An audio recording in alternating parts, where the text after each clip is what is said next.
bad.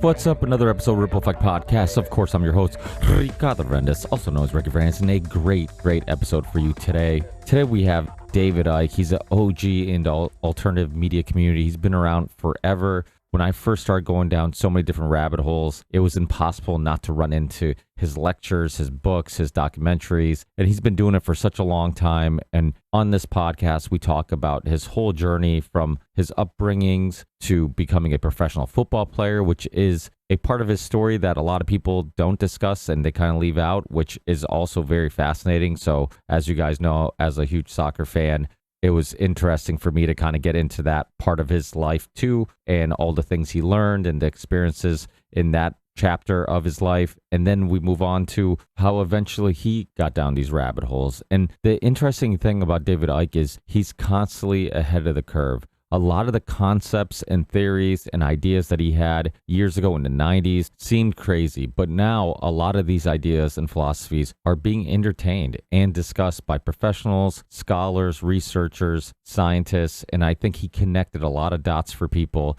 and I think he still continues to do so. This is a very fun and fascinating conversation, and we get into so many different things, so many different conspiracies, so many different things about consciousness, reality, and much, much more. And I'm truly grateful for the time he granted me, because initially I think I only had him scheduled for an hour, but as the conversation continued and as we got deeper and deeper into so many different topics, time flew by. And I think it's about a 2 or 2.5 hour podcast. So a lot to chew on, a lot to enjoy. But before we get into this amazing discussion, let me remind you, this is a value for value show. If you get any value out of these discussions and episodes and guests I bring to you, please consider giving some value back. It doesn't have to be financial. You can rate, review, or share episodes you enjoy with your friends, family, on your social media platforms. And that goes a long way in fighting against the algorithms that suppress conversations and guests like these.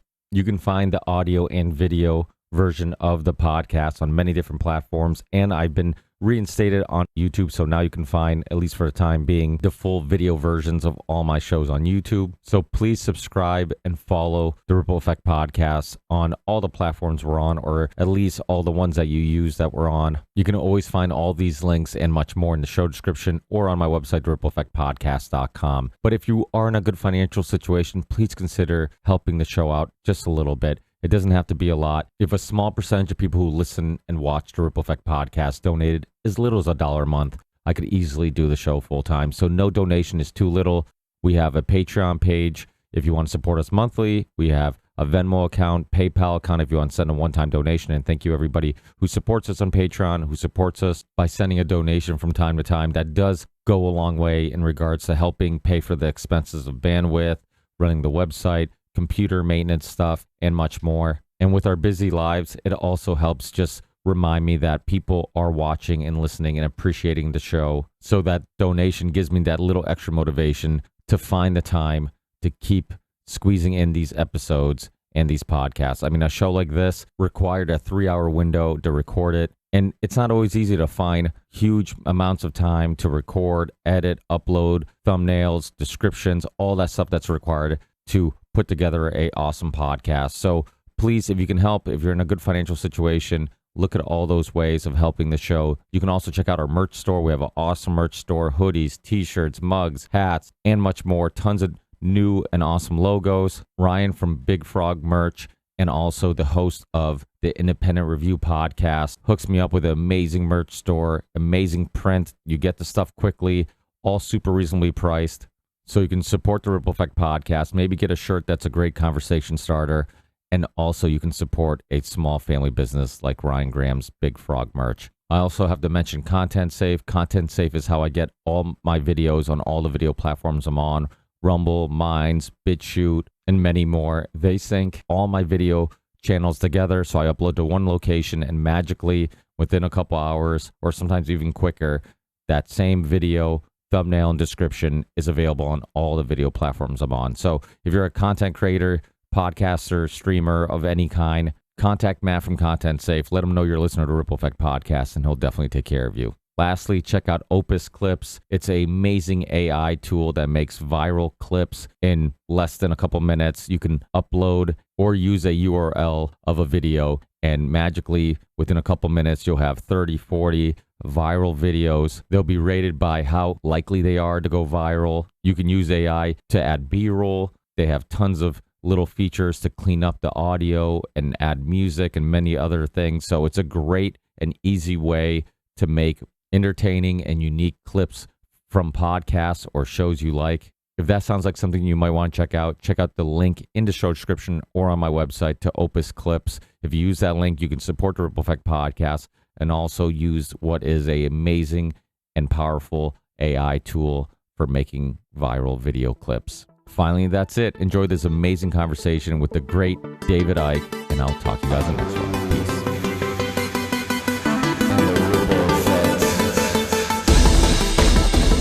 Okay, well, I was born in a place called Leicester, in the English East Midlands, in 1952, and that was just 7 years after the World War II, and I grew up, we were skint basically, as a lot of people were after the war. And I got this idea eventually when I was a young kid that I wanted to be a footballer.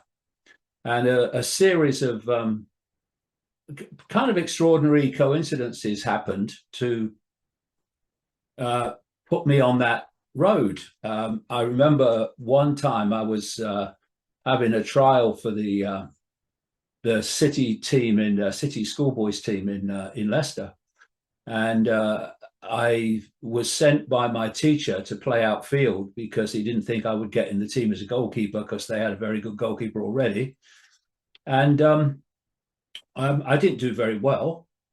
And after about half an hour, I was told, go and kick a ball with these guys over there, these lads over there, and we'll call you if we want you. And it was never going to happen.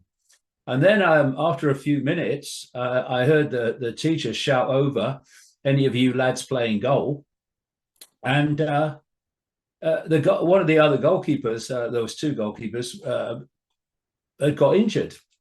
And so I was away quick and took his place, did all right, went to the next trial. And of all the games I played in my life, this was the one. The teams in the second trial were very kind of ill-matched. I was in the poorest team by a long way. And the shots were coming in from all angles. And, if I'd have dived the wrong way, it would have hit my foot and gone over. I just couldn't stop stopping everything.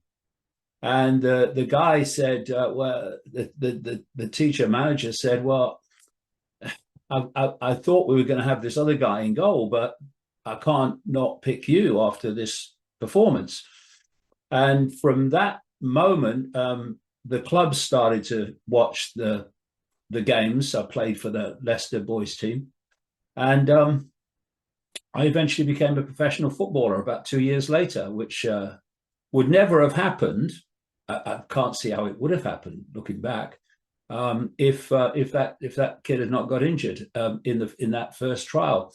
And I've had a lot of synchronicity coincidences like that in my life, one after the other, actually, when I have thought about it.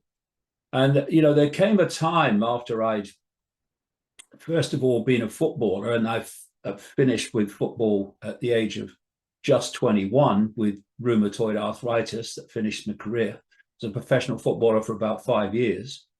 And then I went into journalism.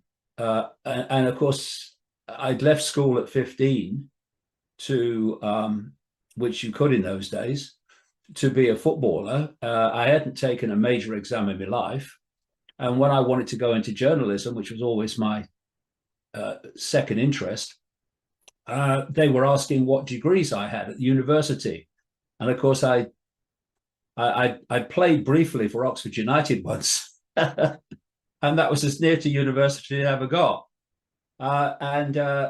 Again, a series of coincidences and, quote, lucky breaks got me into journalism when normally someone like me would never get in. And the funny thing is, the ludicrous thing is that once I'd got on my first paper, which was just about read by the people that wrote it, it was a tiny little newspaper. No one ever asked me again in my entire media career what kind of school, university qualifications I had. It was kind of crazy, really, that so much importance is to get in or put on it to get in, and then they don't ask you anymore. And eventually I moved up into radio and then into television with the BBC, and I became a national television sport broadcaster. I was in news most of the time, but then I went into sport. And then when I was, what would I be? It would be, well, 1989, some very extraordinary things started to happen, because by this time I'd joined the Green Party in Britain, and I became a national spokesman for the Green Party in a matter of a few weeks. I mean, that was just extraordinary, but it was something that has happened to me so many times. To get me into certain places quickly and positions quickly. So I joined the Green Party as just a member, and I asked the party headquarters, "Have you got a Green Party in my area?" And they said, "No. Why don't you start one?" So I did. This was in the days when the Green Party was talking about pollution and deforestation. It wasn't talking about this hoax of human-caused climate change as they do today, where it's everything. And I started a party, and then after about 2 weeks, we got this letter saying, "We see you're a new party in our area. Well, we're having a meeting." In a place called Winchester for the southern region of the Green Party. Could you send somebody? So I went along, and this is only about 2 weeks after I started the party, a matter of just a few weeks after I joined it. And at the end of the meeting, the lady said, "Our representative on National Party Council is stepping down. Can we have nominations to replace them?" And nobody put their name forward. So I said, "Well, I'll do it if no one else will do it." And I got voted in because there was no one else. And so about 2 weeks after that, I end up at National Party Council. I've only been in the bloody party a few weeks. And I'm listening and navel contemplating at a higher level.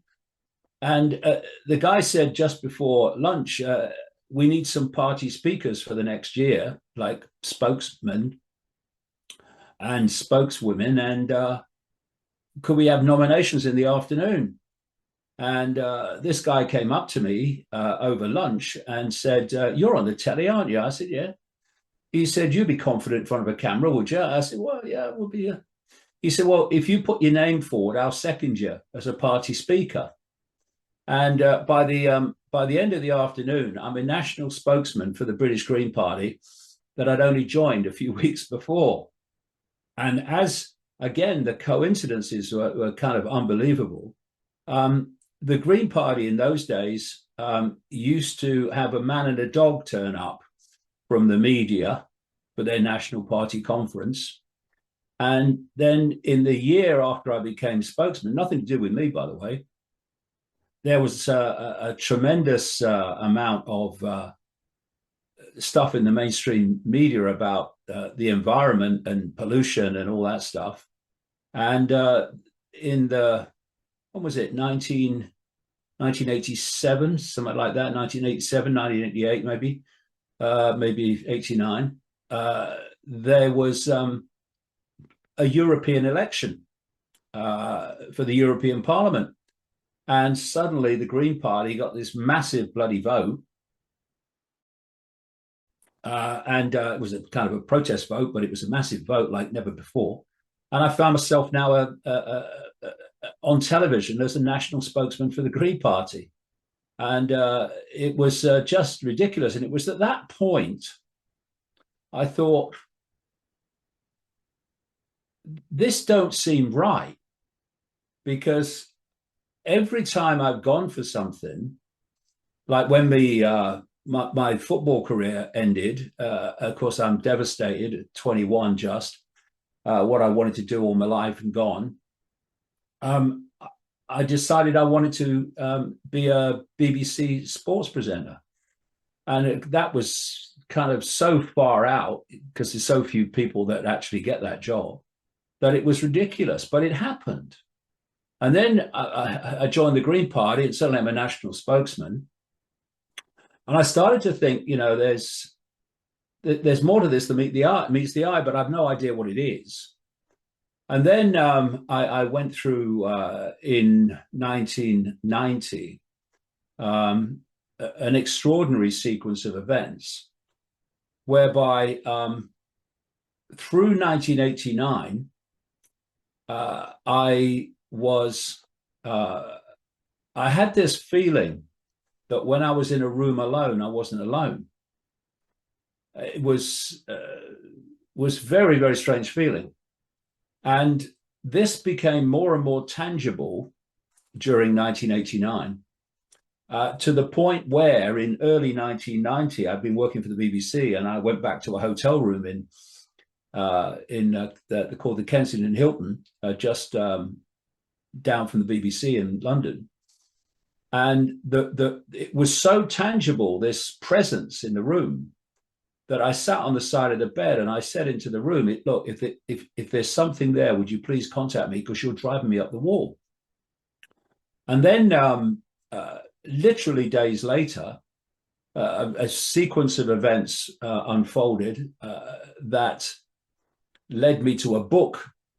And I turned the book over, read the blurb, and it was by a psychic, a professional psychic who lived just down the coast from me in England.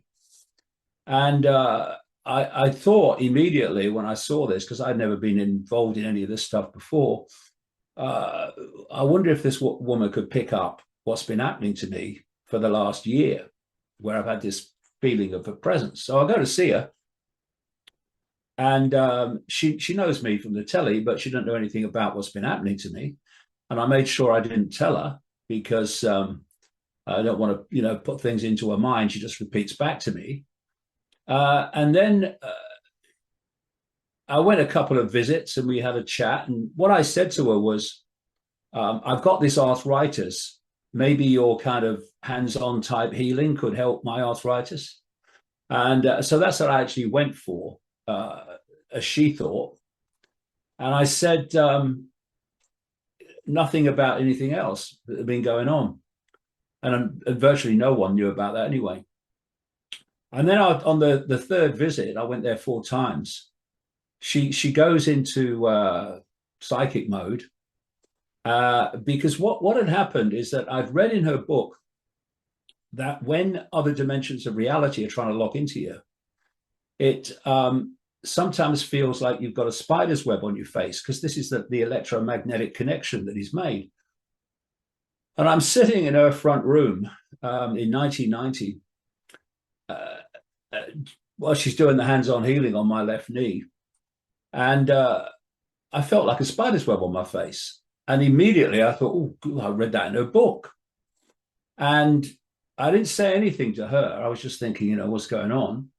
And I don't know, 15 seconds later, maybe, she launches her head back and says, I've got to close my eyes for this one. This is powerful. At which point my backside is now slipping down the bench because I don't know what the hell's going on. I'm in new territory here. And I'm just about to get on a train to do a program in London. You know, it's like it wasn't out of my comfort zone, but it was out of my zone of experience. And then she starts to tell me that I'm going to go out on a world stage and reveal great secrets, that I would face enormous opposition, but, quote, they would always be there to protect me. And that there was a massive story to be told about basically human control. And I was going to tell it, which sounded absolutely ludicrous at the time, because I'm a sports presenter with the BBC. What are you talking about? But a sequence of events that followed, nothing to do with that, because no one knew about that, just me and her, my family. A series of events happened that made me leave the BBC and go on this journey, which I'm still on, 36 years now, of revealing these secrets. And the synchronicity of my life, where information comes to me in this almost coordinated way, has gone on ever since. And that's where all the books have come from. And I'm still going. Yeah, you've lived an amazing life, and your football career, not to talk about it again, because obviously there's lots of other things, but you were scouted by Coventry City, which is us Portuguese fans know them from Golcarez, who just came from there, came to Sporting Lisbon, and is killing it. And they've always had great players, so it's a big club. They obviously only scout the best of the best. You were in, I believe, the runners-up to Burley in the FA Cup, which is one of the oldest, I think, the oldest football tournament in all of Europe. And so you've done some, even in the short little time you spent in football, you did some amazing things. Yeah, well, Coventry City was fantastic. I could have gone to a number of clubs when I was 15. But I chose Coventry City, who had just moved into the top division. They're in the second division now, of the Championship, they call it, but in Britain. But they were just going up into the top division, what they now call the Premiership. And you know, of all the times in my life, there were more characters at Coventry City at that time in the first team and what have you than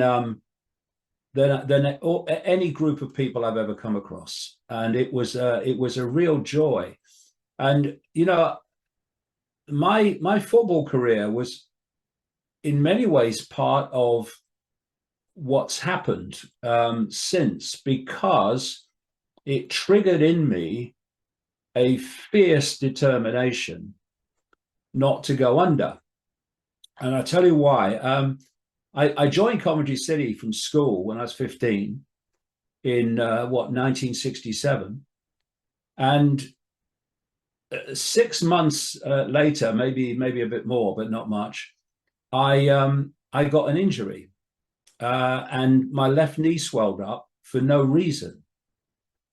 And I had tests and treatment, and nothing would shift it. And it's still swollen now. Don't trouble me, but it's swollen now. And so I stopped playing for quite a few months. And in the end, the club doctor said, well, we can't find any reason for it, and you're not in pain, so you might as well play on and see what happens. And I played on, and I had a very, very successful career at Coventry City. We got to the final of the FA Youth Cup, which is the youth competition played all over the country, not just by professional clubs, but non-professional clubs as well. And we got to the final against Tottenham. And I played against people like Graham Souness, who became a very famous player, and Steve Perryman, who became a very famous player with Tottenham. The captain of our team was a guy called Dennis Mortimer, who went on to be the captain of Aston Villa when they won the European Cup.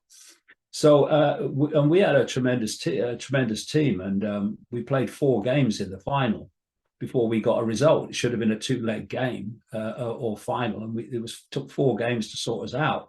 And even then, it was only 1 goal that made the difference. And the following season,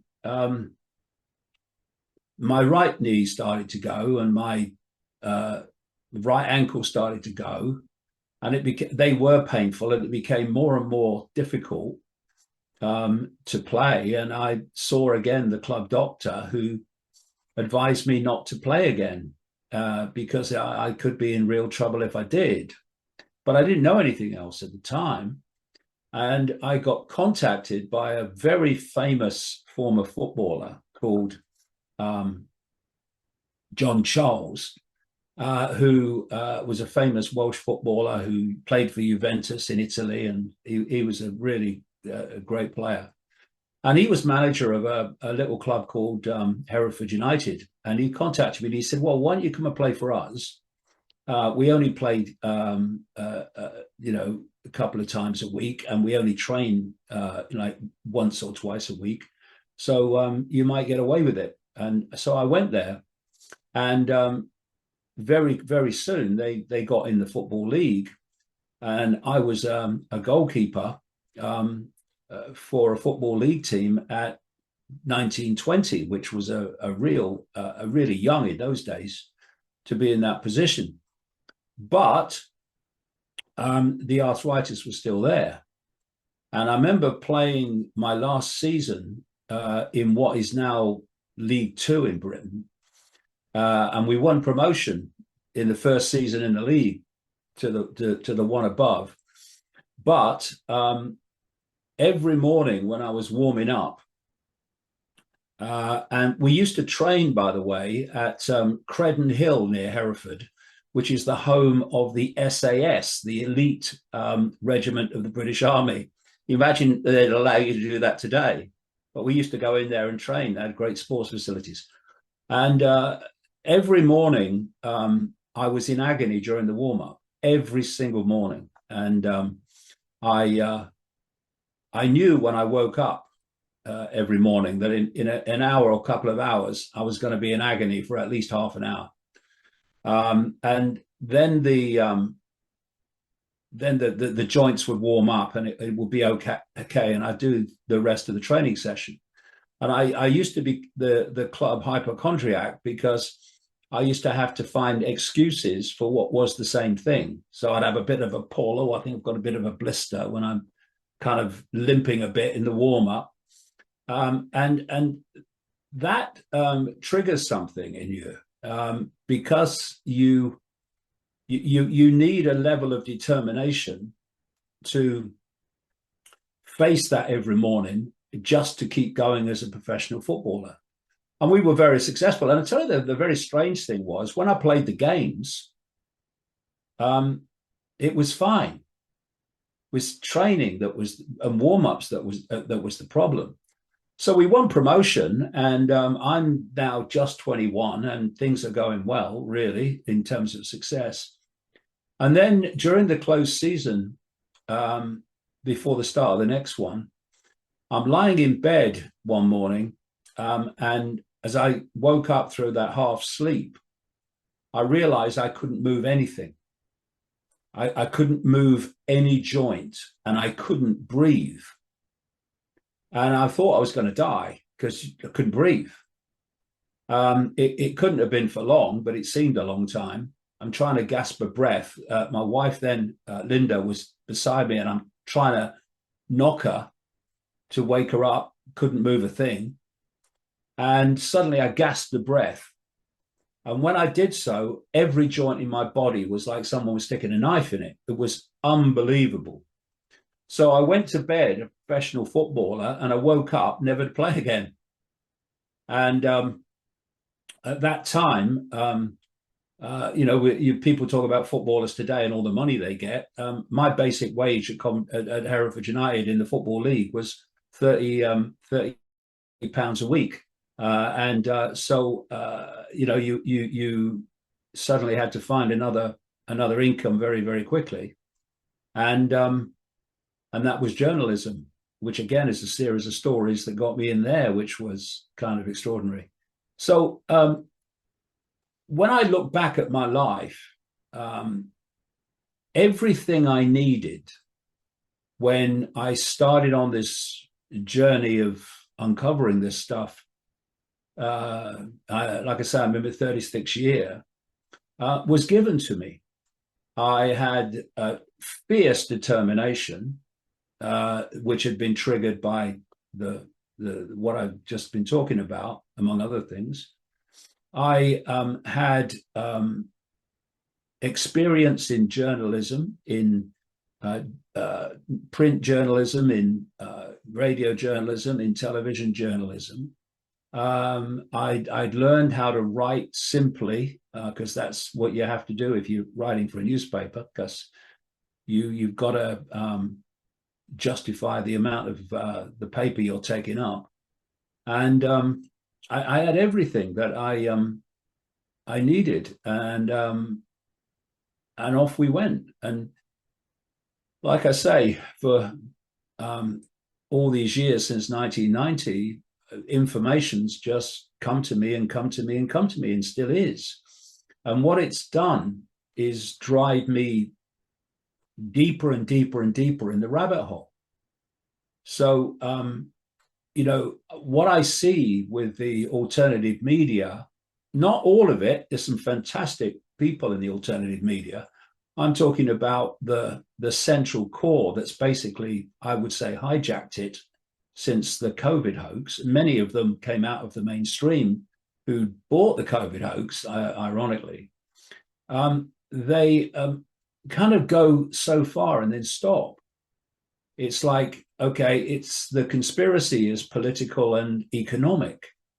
Well, yes, it is, but only on one level. And it's a very small level of actually what's going on.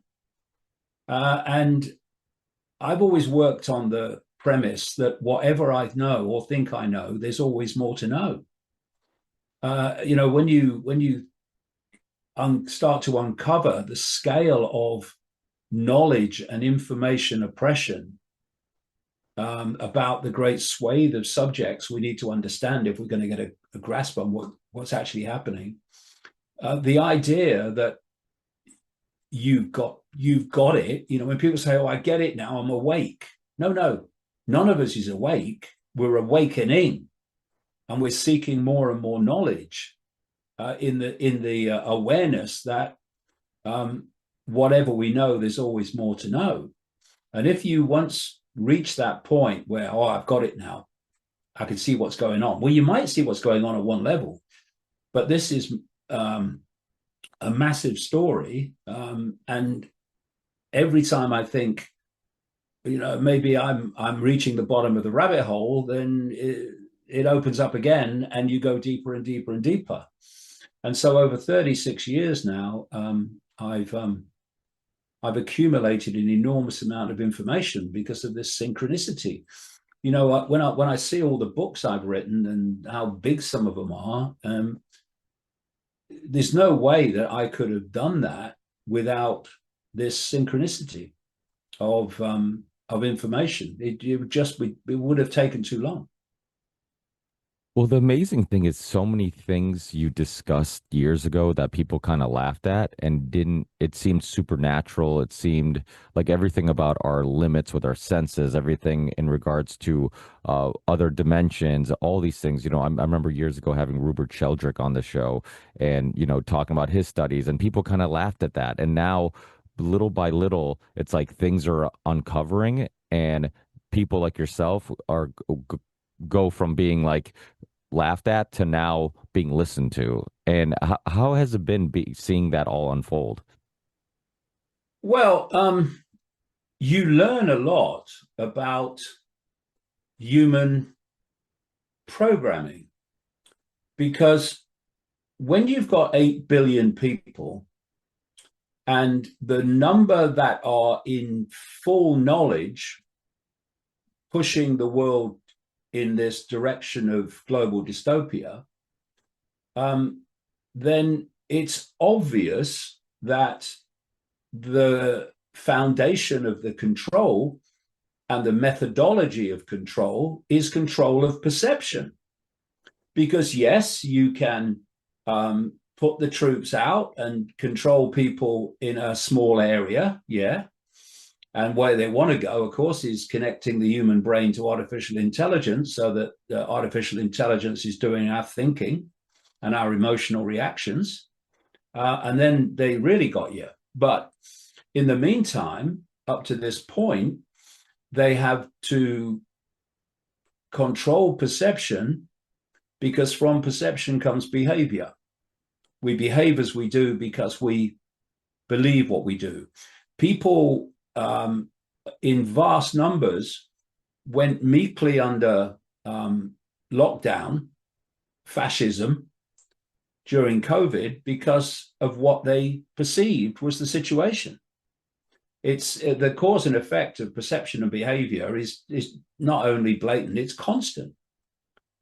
And so you see when you're putting stuff out that is out of the box, you see how the perceptual programming is so fierce, because people will dismiss it.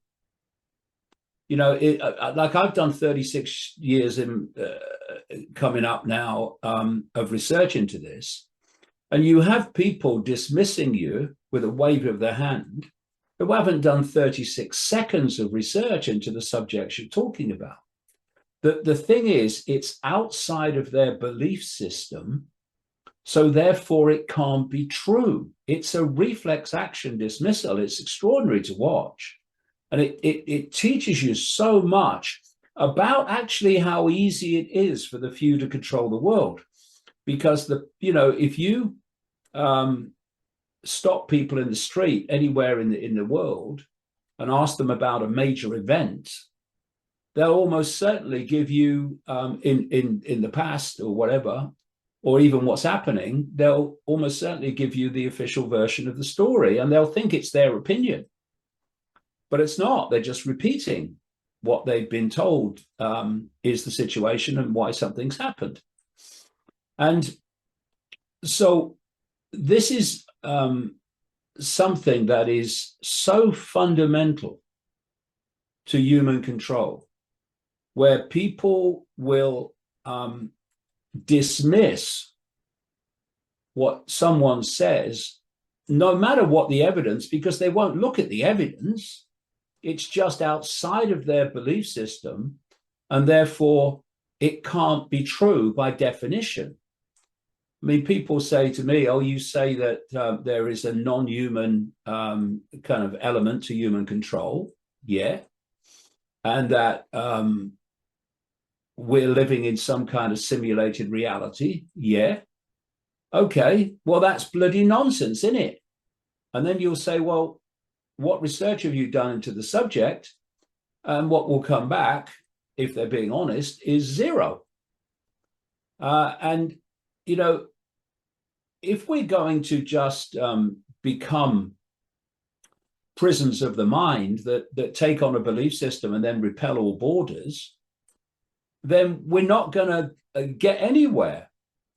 If you look at the human race in general, it is a series, not in every case, of course not, but in vast swathes of the human race, they are controlled by a belief system. Now, that belief system may be Christianity, it may be Judaism, it may be Islam, it may be Hinduism, it may be right-wing politics, it may be left-wing politics.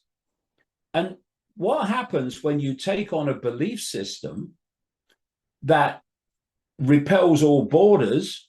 I got it now. I got it. This is the truth. Then what that does is firewall you off from this vast area of potential knowledge, potential insight, potential understanding, because they're outside your belief system. So I've had people say to me in America, going way back, I like what you're saying about the conspiracy and stuff, and I agree with a lot of it, but I can't take you seriously because you don't believe in Jesus. Now, people want to believe in Jesus, but that's not the arbiter of whether you've got something relevant to say or not. And if you look at religion, take religion, and religion is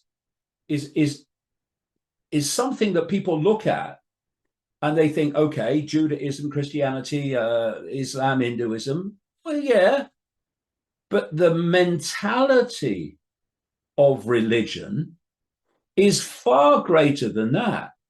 Human caused climate change is a religion. Orthodox science is a religion, and they all operate the same way as a religion. So you'll get people in orthodox science who will dismiss the so-called paranormal. It's not para at all, if you get deeper into how reality works, simply because it's outside of the paradigm, the limit, the tram lines of what orthodox science says is how things are. You talk about Sheldrake. He's come across exactly that, and he talks about this mentality very well. And so this religious mentality is what holds people in this perceptual servitude, because the global cult, as I call it, this global network of secret societies that's actually driving the direction of human society on behalf of other dimensional forces, by the way, they don't care what you believe, so long as you believe it rigidly and without question, because then they gotcha. Whatever your belief system is, that's your prison cell. And you're going to not go anywhere else that's outside the prison cell. And what I've done, well, all my life, really, if I look back, but certainly since 1990, is I've said, I'm going to let the information be my guide, and I'm going to make my decisions on what I feel as the situation, not based on preconceived idea or belief, but on evidence. You know, when you look at the evidence, even in the Bible, not least the Old Testament, that what is perceived as God is actually multiple gods. It's blatant. I've just been reading some stuff from various people, a number of series of books, including people who used to translate Bibles for the Vatican with Vatican approval. And they realized that actually, when you go back to the original, as opposed to the translated, the God of the Old Testament is actually gods, plural. Elohim, it's a plural word. And then when you take it, and I've been doing this now for bloody decades, when you then take it into the ancient world of Mesopotamia, the Sumer, Babylon, Assyria, Acadia, Egypt, and all these places, they were all multi-god religions, you know. And then we've got from which the singular religious god came. And then you look at Islam, and Allah is actually a moon god, which you can trace back very simply, very easily, to Mesopotamia again, a moon god called Sin. And you know, it's like what has happened? And you know, I'm not speaking as an atheist. You know, I believe in a greater power, but it just takes a different form to how religion presents it. But it's like none of this exploration is available to people with a rigid repel all borders belief, because they won't go there. They will dismiss it by reflex action. And I've seen this all the way through my life, and or through my life since 1990. And what's happened more recently is that events have started to challenge that rigidity. And some people have doubled down. So much of the central core of the alternative media has become more Christianized, not less. Or many other people have gone, well, maybe I'm going to have a look at this. And when they do, they see actually that the evidence is there to at least consider other possibilities. Well, when you look at like the telepathy tapes and the fact that now they have like professionals and scientists showing that there's some type of way of communicating and sharing information, and now older research like the water experiments and the fact that there could be memory in all human life and all living life, memories and something more than just the material world. And it's obvious that like you were talking about scientism, right? Their religion, that they want you to believe in just the material world. Anything that science can't explain doesn't exist. And it suppresses our, it's like you said, people explore, but they explore with restrictions. They restrict anything that gets out of their culture, their worldview, and they don't want to believe those things. But I feel like those walls are coming down, and people are now, even with the, I don't know your opinions on like the ETs and all this stuff, but like people who are saying when they have these contacts that they're having communications with ETs using, it's like mental, not verbal, right? And all these things that are kind of like basically defending what things you've been saying and what Nikolai Tesla said years ago, that if you want to understand the universe, you have to understand frequency, energy, and vibration, that there's all these things out there. There's more than meets the eye, and our five senses are restricting us from seeing those things. And do you think that when it comes down to, science, maybe even, I wonder if, because something I like to do and something you've been doing your whole life and you're very good at is connecting those dots. I'm curious on your thoughts on like, these secret societies, ancient civilization stuff that Graham Hancock talks about, if this information's out there and they're just suppressing it. Yeah, and the best way to suppress something is to ridicule it, because then people won't look at it.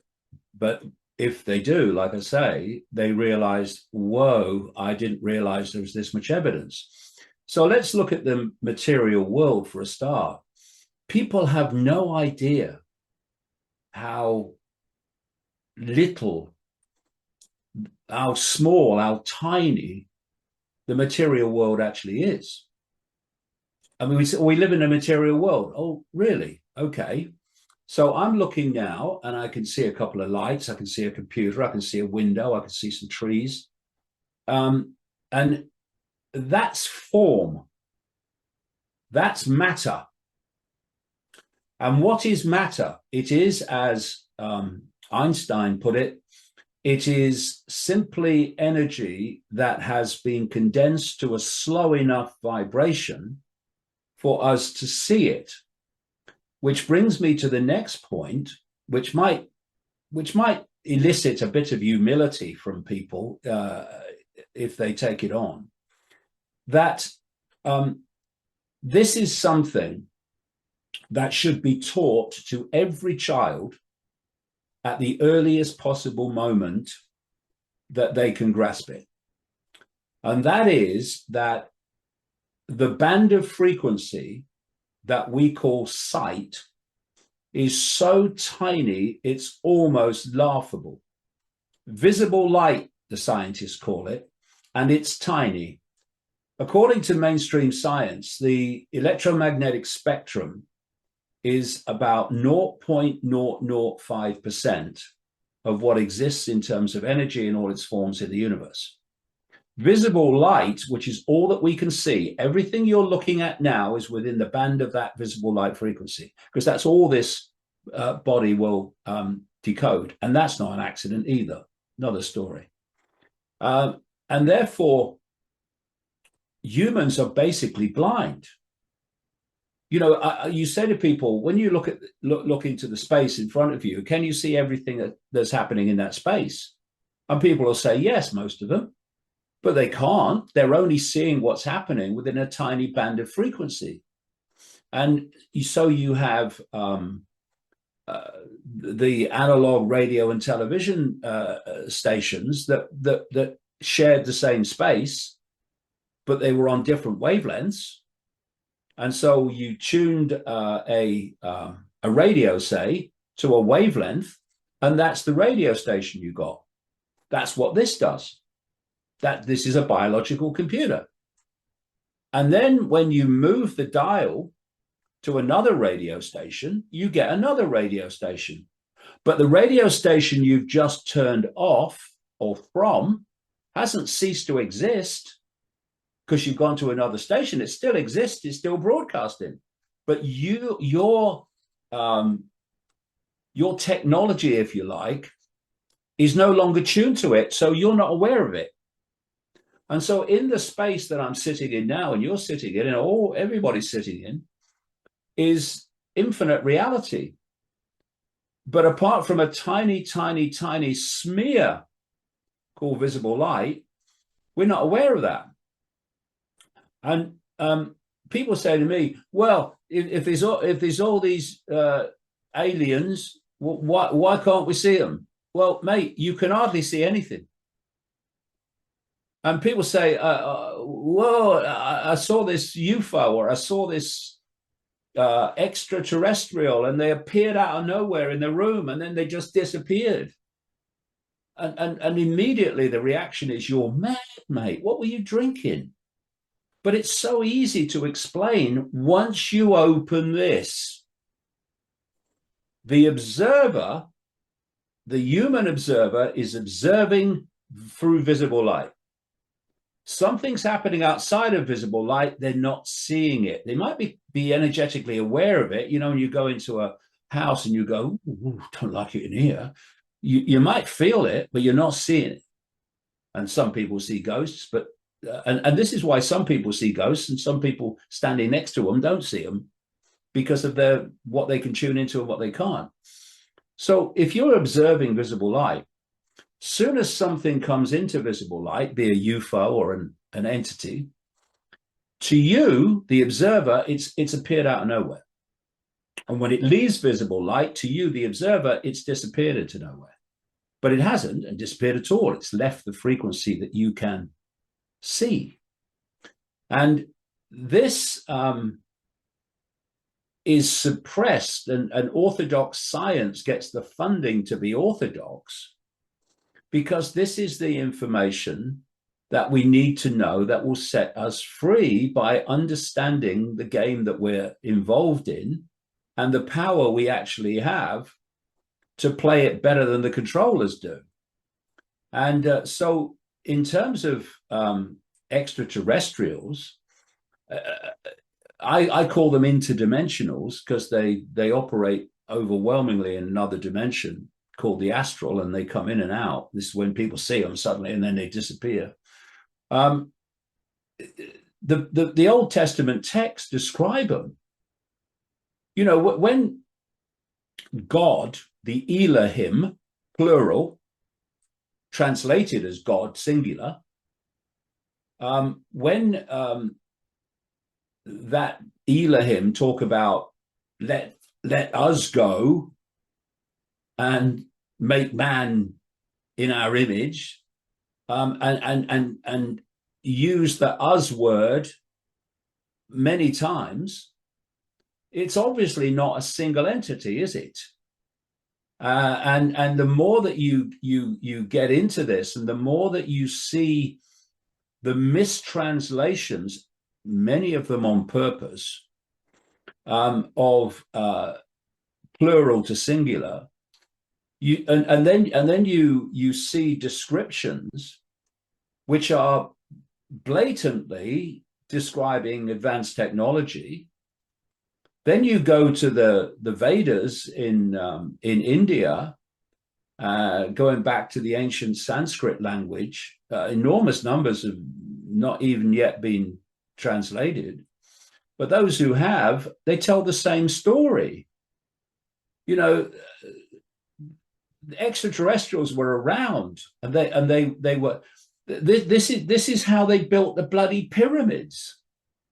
This is how they built incredible structures I've seen in Peru. Vast stones of enormous weight that are put together in a wall just outside Cuzco. I've seen it, where they're all different shapes, but they're fitted together. You can't hardly get a piece of paper through them in the gaps. How did anyone do that? How did they, as they've now established, how did one of the major stones of Stonehenge originate in Scotland? How did they get it here? To Wiltshire in England in those days. And then you look at all the ancient accounts all over the world. Mesopotamia, Central America, North America with the Native Americans, the Aboriginals in Australia, the Zulus in South Africa. I've talked to all of them and read their stuff. And they're using different names for the same entities. You know, in Sumer, in Mesopotamia, what we now call Iraq, these ancient Sumerian tablets, going back thousands of years, we're talking about a non-human race called the Anunnaki arriving and taking over, basically. And they mention that they were led by two brothers called Enlil and Enki. And then I talked to the great Zulu shaman, sadly no longer with us, Credo Mutwa in South Africa, who I spent days and days talking to over the years. And he tells me the Zulu legend of two brothers called, in their language, Wawani and Umpanku. And the stories of those two are mirrors of the Sumerian stories from Mesopotamia. And then you look at texts that have been found from Central America and the Mayans, and they tell the same story.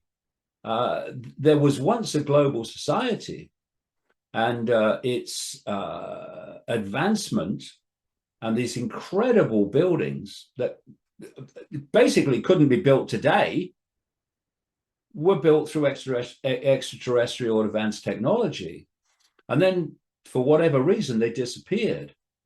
And I tell you what's interesting. I'm just putting together another book at the moment, which is including all this stuff and a hell of a lot more. I'm just coming towards the end of it now. But you know, there are texts in from Central America, for instance, that describe how this non-human race with advanced technology, how they manipulated humans genetically, and how at one point the gods, as they are perceived by many, thought that humans were being allowed to become too intelligent. In other words, the way the body worked and the way the brain worked was allowing awareness to get out of hand, because what they wanted us to be was slaves. All these stories talk about that's what they came to Earth for humans to be, slaves to them.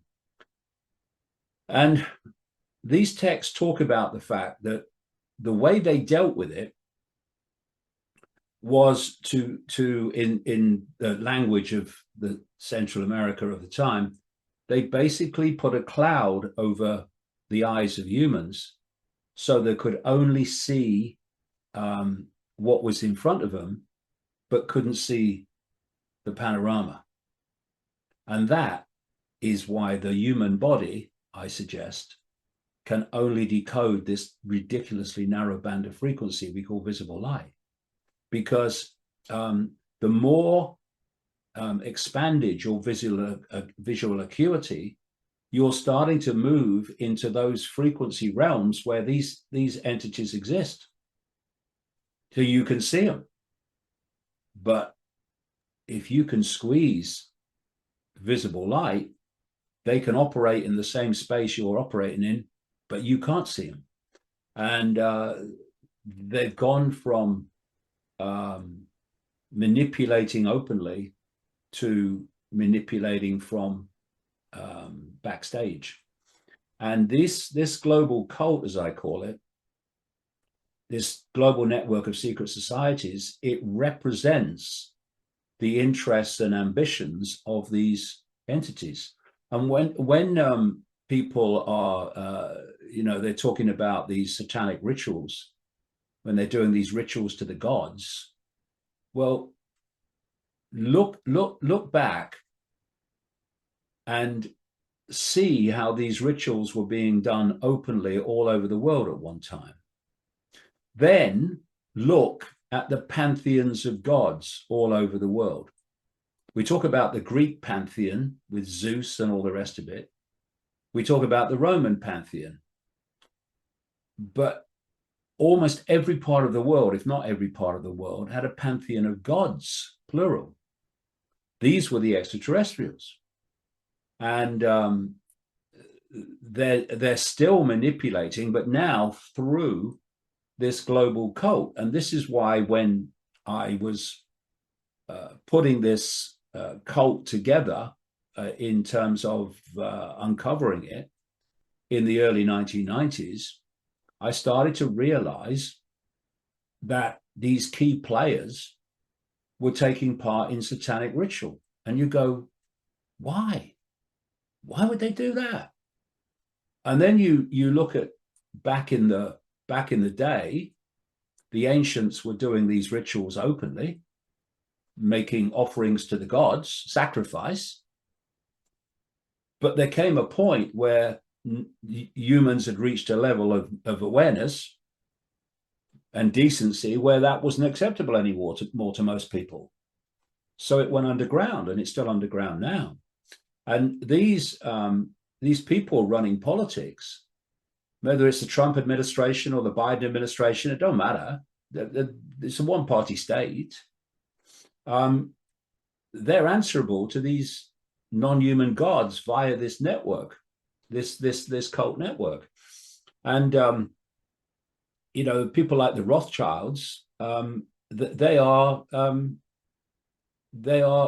completely and utterly aware of all this, and that level of the cult. And so there's so much that's happening that is not talked about or is dismissed by reflex action, that we need to understand to get a grasp, a grip on actually what we're facing and why things are happening. And so once you put this together, you start to realize what AI is really all about.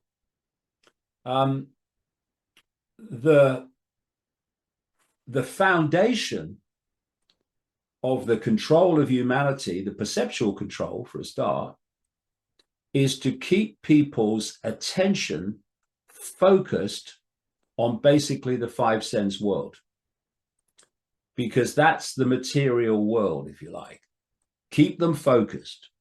Okay, you can, they can believe that if they believe in Jesus, they'll go to heaven with their soul. Okay, that's fine, but not a problem.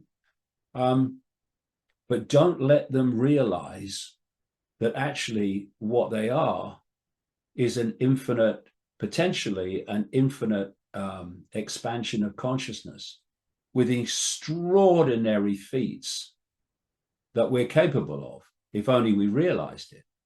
But if we were at that level of awareness and that level of potentiality, we couldn't be controlled by a tiny few people. So we must be kept in the box. And I'll give you an example.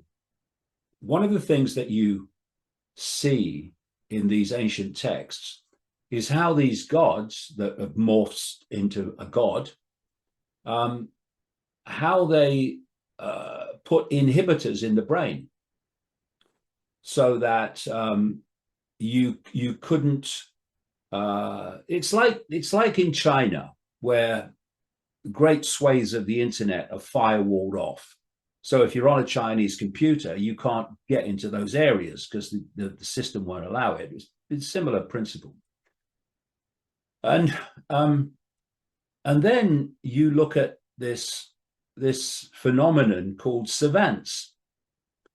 And savants can manifest often through autism, but also it's happened when people have had a serious bang on the head, or when they've had a central nervous system defect. Suddenly, they can do things that are just out of this world. So there's one called Stephen Wiltshire in Britain. You might have heard of him. He's an artist. And he realized that he had this gift. For what they've done with him many, many times is they've put him in a helicopter. They've flown him once over Rome or over Paris, and he's come down and he's drawn accurately what he saw from the sky. There's another savant I read about, who was given the task to learn fluent Icelandic in a week. He did it. So whether it's a bang on the head that frees the inhibitor or unblocks the inhibitor or whatever, our potential for feats of awareness and creation are phenomenal compared with what they're allowed to be. And if we just focus on the political level and the financial level of all this, then we are denying ourselves the real levels of the conspiracy, the control system, what the political world and the financial world and all that stuff is to this conspiracy is just one way it plays out. It's one way the control plays out, a very major way, but one way. The real conspiracy is the fact that the very nature of the reality we're experiencing is nothing like what we think we're experiencing. And therefore, we're basically experiencing the enormously advanced equivalent of a virtual reality computer game. And that is the foundation of the control of human perception, which leads to human behavior.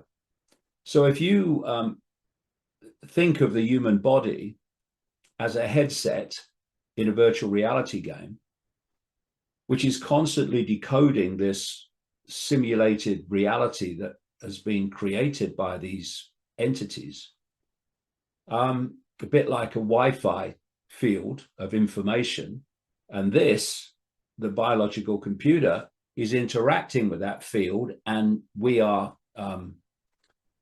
decoding it into the experience we think we're having, which we think is outside of us. Granted, that's how we experience it, but actually it's all going on in here. And again, this is why, and science will agree with this, that we are, through the five senses, we are picking up frequency information. That's the simulation field of information.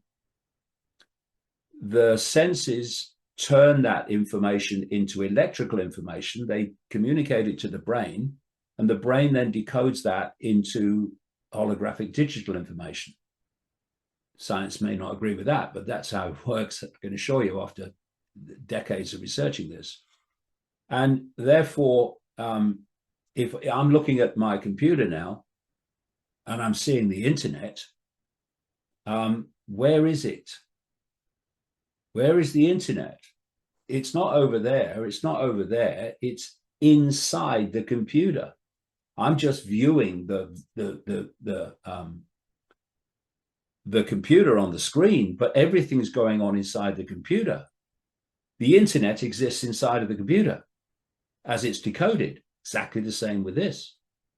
And therefore, we're experiencing a reality which appears to be external to us and appears to be solid. Quantum physics has clearly obliterated that myth. And so we're experiencing something that's not anything like what we think we're experiencing. And, you know, Trump or Biden sort of takes very low priority in terms of the foundation of the conspiracy when you realize that even the very reality we're experiencing is the foundation of the conspiracy. And it's this knowledge of the nature of reality we're experiencing and our ability to impact upon it that they want to keep from us. And they do it by getting the target population to laugh at the information that has the potential to set them free. They're not laughing too much anymore. I mean, people are now talking about your work, people like Alex Jones, others who have been laughed at for many years, James Corbett, others who now are they're guests on shows as experts in geopolitical stuff and in historical events and whatnot. So I think the tides are turning. It's funny because when you look at a blind person paying more attention to their hearing, or a deaf person paying more attention to their vision, being able to pick up on things, when you look at like a lot of these telepathy tape studies, it's nonverbal autistic people. And years ago, I had the professor of psychology from Notre Dame on the show, and she talked about how when babies are born, they actually pick up on more social cues than adults because they don't have the verbal skills to communicate, so they have to rely on other skills. And so I was thinking about that, and I was thinking about the telepathy tapes and like the nonverbal, and so I was curious, like, okay, maybe some of this reason why these kids can do these things is because they don't have mechanical and verbal skills, so they're tapping into other abilities that maybe we might all have, but like you said, either it has been suppressed, or or maybe we're not being taught, or because we're not believers and we live in the material world, we don't even know that these abilities exist. Well,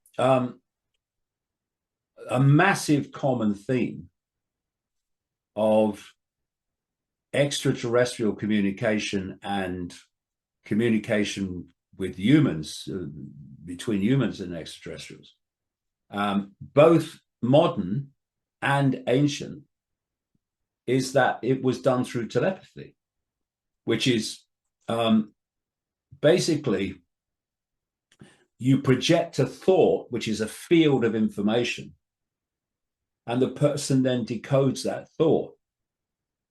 Now, so it's basically a frequency communication. Now think about language. People say, "Oh, that's far out." That is okay. Well, let's have a look at it. When I'm speaking now, what I'm projecting is frequencies generated by my vocal cords. And they pass through what we call space, and the ears pick up those frequencies. They then turn them into electrical information and communicate them to the brain. And the brain then decodes them into the language that we learn. We teach the brain to decode through trials and repetition. So we're communicating through frequency all the time. It's called talking. And all that telepathy is doing is communicating through frequency in another way without the intervention of the vocal cords. And so much communication, even now, takes place non-verbally, as you rightly point out. You're having a conversation with someone, but the non-verbal stuff is communicating at the same time. This is why you can meet someone and they're all very friendly. Oh, hello, nice to meet you. But there's just something about them. Something about that guy. I don't like it. Don't like it. Don't know why. Because of the vibes he's giving off. Because you can have all the bonhomie. I mean, for a while, it was only for a while, Tony Blair was very good at this, the bonhomie and their smile and, oh, good old Tony. But when you pick up the energy coming off Tony Blair, it's horrific. But you can hide it if you're not sensitive to energy, and we all can be, it's our natural state, then you can be done by the, if you like, the verbal communication and the facial communication. But if you pick up the vibe, you know what Blair is, even though he may be playing a different part to delude you.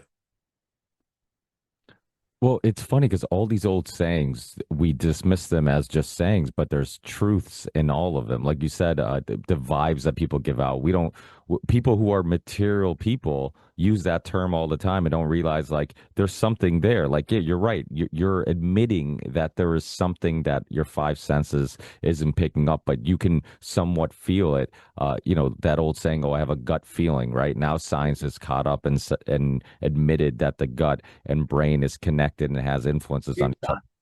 Yeah, so it's amazing studying old sayings and old beliefs and all these things. Like you can learn so much more about our reality than sometimes modern science. Well, this is the thing, you see. We're given the impression by orthodox science and anthropology and all this nonsense that they talk, that evolution, as they call it, only goes forward. But what is, quote, evolution based on? In other words, development. It's based on knowledge. The more knowledge you have, the more you can do. The more fantastic the buildings you can build and the things that you can achieve. So what we're saying is knowledge only accumulates. Nonsense. Have you ever been to the pyramids in Cairo? I have not. Well, you're in for a shock if you ever do. Because what they do, when they take shots of the pyramids, they always take them in one direction, right? And you see the desert and you go, oh, yeah, it's in the middle of the desert. You turn around and a matter of not many yards away is the sprawl of modern Cairo. And if you look at the pyramids of Egypt and many other fantastic structures like the Valley of the Kings in Luxor, and then you look at modern Egypt, you have no question that knowledge can go up and it can go down. And so in the far ancient world, because we have this idea that evolution, knowledge only goes up, then we must be now at the cutting edge of human potential. That's the way it's presented to us. So any ideas of a vastly advanced technological culture in the ancient world, way before so much has been recorded, is just ridiculous to you. You can't comprehend it. It's not possible. But if you had a very, very high levels of knowledge and technological knowledge and the potentiality of expansions of knowledge, and something happened to take that knowledge away, then you can go backwards very, very quickly. And if you look at this, these legends of the Great Flood, of course, the Noah Great Flood in the Old Testament is a complete plagiarized take from far, far more ancient accounts, like the Sumerian tablets and the Epic of Gilgamesh, and others that describe the flood and how the gods sought to basically dismantle the human world that had been created. And you have the legends, which are like, I think it's about, last time I looked, there's about 2,000 books in print, or certainly have been written, about Atlantis and Lemuria, or Mu in the Pacific, Atlantis in the Atlantic, which were said to be fantastically advanced cultures that fell into the sea. I mean, enormous cataclysms and stuff. And then you start to look at the evidence of coastal waters where phenomenal structures have been found, whether it's in the Pacific or whether it's in the Atlantic and what have you, and off the coast of Bimini and places like that, where these unexplained structures under the water that are phenomenal in scale and kind of mirror what you see with pyramids and what have you around the world. And the Giza pyramids are just one example. I mean, there's pyramids all over the world. I mean, how did they build them all that time ago? There's some near you in my home country of Portugal, in TRE Islands, the Azores. And then you've got the increasingly the fact, if you look at the evidence, that there was this amazing global society of tremendous advancement, which came to an end. And they talk about Sumer in what is now Iraq being the cradle of civilization. I don't believe that. I've not believed that since I came across it. It was the re-emergence of what we call civilization after the cataclysms that brought an end to the old one that was far more advanced. And so now suddenly you can start to appreciate how different parts of the world that, according to official science and history, anthropology, they never met in the period we're talking about, but produced the same stories of the gods and the universal story of humanity's history. How they could do that is because there was a global society at one point, which came to an end. And since it came to an end, it would, or at least in the period, at least after that, this non-human force started to go into the shadows and operate from there instead of being open as it was before. I've had Andrew Collins on, who has done stuff on crop circles and whatnot. I'm curious your thoughts on because obviously there's been some that have been fake, but undeniably there's been some that are unexplained and it gives off energy and whatnot. And I'm curious on like some of the symbolism in the crop circles, and also your thoughts. And I know we're already going over time. We're getting as long as a football game at the moment. We're getting to 90 minutes.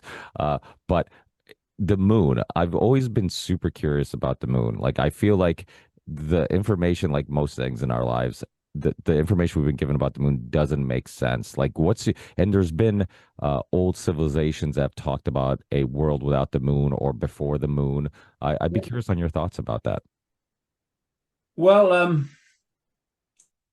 first of all, I've been in many crop circles, and there is an energetic difference between those that have been made by people and those that are so phenomenal in their symbols that how could they be made in a single night? Um, and I've met some of the people that have made them going way back, and there is an energetic difference between the two. But in terms of the moon, I've been writing about this since I think 2010, 2011. There's just, as you say, there's just too many anomalies. And what we really need to do is open our minds to all possibility. It doesn't mean we believe everything, but what we do is we open our minds and give it a chance to make its case. And when massive impacts have been made over the years by the NASA organization on the moon, it has produced evidence that it's hollow. And what I do is I'm looking for patterns all the time. I'm looking for patterns of agreement between people, religions, organizations that would normally disagree on a law. But in this particular area, they agree. I'm looking for those patterns of agreement. And then you put them together. You don't just take one piece of information and think, oh, yeah, this is what's happening then. You're looking for confirmation from many, many different sources, ancient and modern, for instance. And, I've talked to people who have been in the American military and say that they've been to the moon, and that the moon is that what's really going on in the moon is inside, not on the surface. There were some things on the surface, and okay, that's all we can see, but it's inside where it's going on. And when you then look at these impacts on the moon, after they've put sensors up there, the indications are very strongly that the moon is hollow. And then you go back to the legends, and you rightly say there are many legends that the moon has not always been where it was. And back in 1971, I think it was, there were two scientists from the Russian Academy of Sciences who wrote a long article in Sputnik magazine, I remember. And there they were saying that if you look at the anomalies of the moon and the things that can't be explained, you must conclude that it is some kind of gigantic craft. And I go into this in my books. I mean, the anomalies and the coincidences regarding the moon are just ridiculous. And then you go back to Credo Mutwa, the Zulu shaman who died in his 90s and lived an amazing, phenomenal life, and was the carrier of the knowledge from the ancient accounts of Zulu and African history. And he talked about what I mentioned earlier, these two brothers, as they were portrayed, Umpanko and Wawani, who Wawani mirrors the Enlil character in the Sumer accounts, and Umpanku mirrors the Enki character. Again, two brothers to Zulus, two brothers to the Sumerian accounts. And the Zulu legends say that Wawani and Umpanku brought the moon. And you know, if you bring the moon into its current position, from an energetic impact point of view, it's going to create frickin' mayhem in the solar system. And you know, it's one of the biggest moons in it's 2,160 or something like that miles in diameter. And it should never ever be circulating a planet as small as Earth. It shouldn't. Ridiculous, but it does.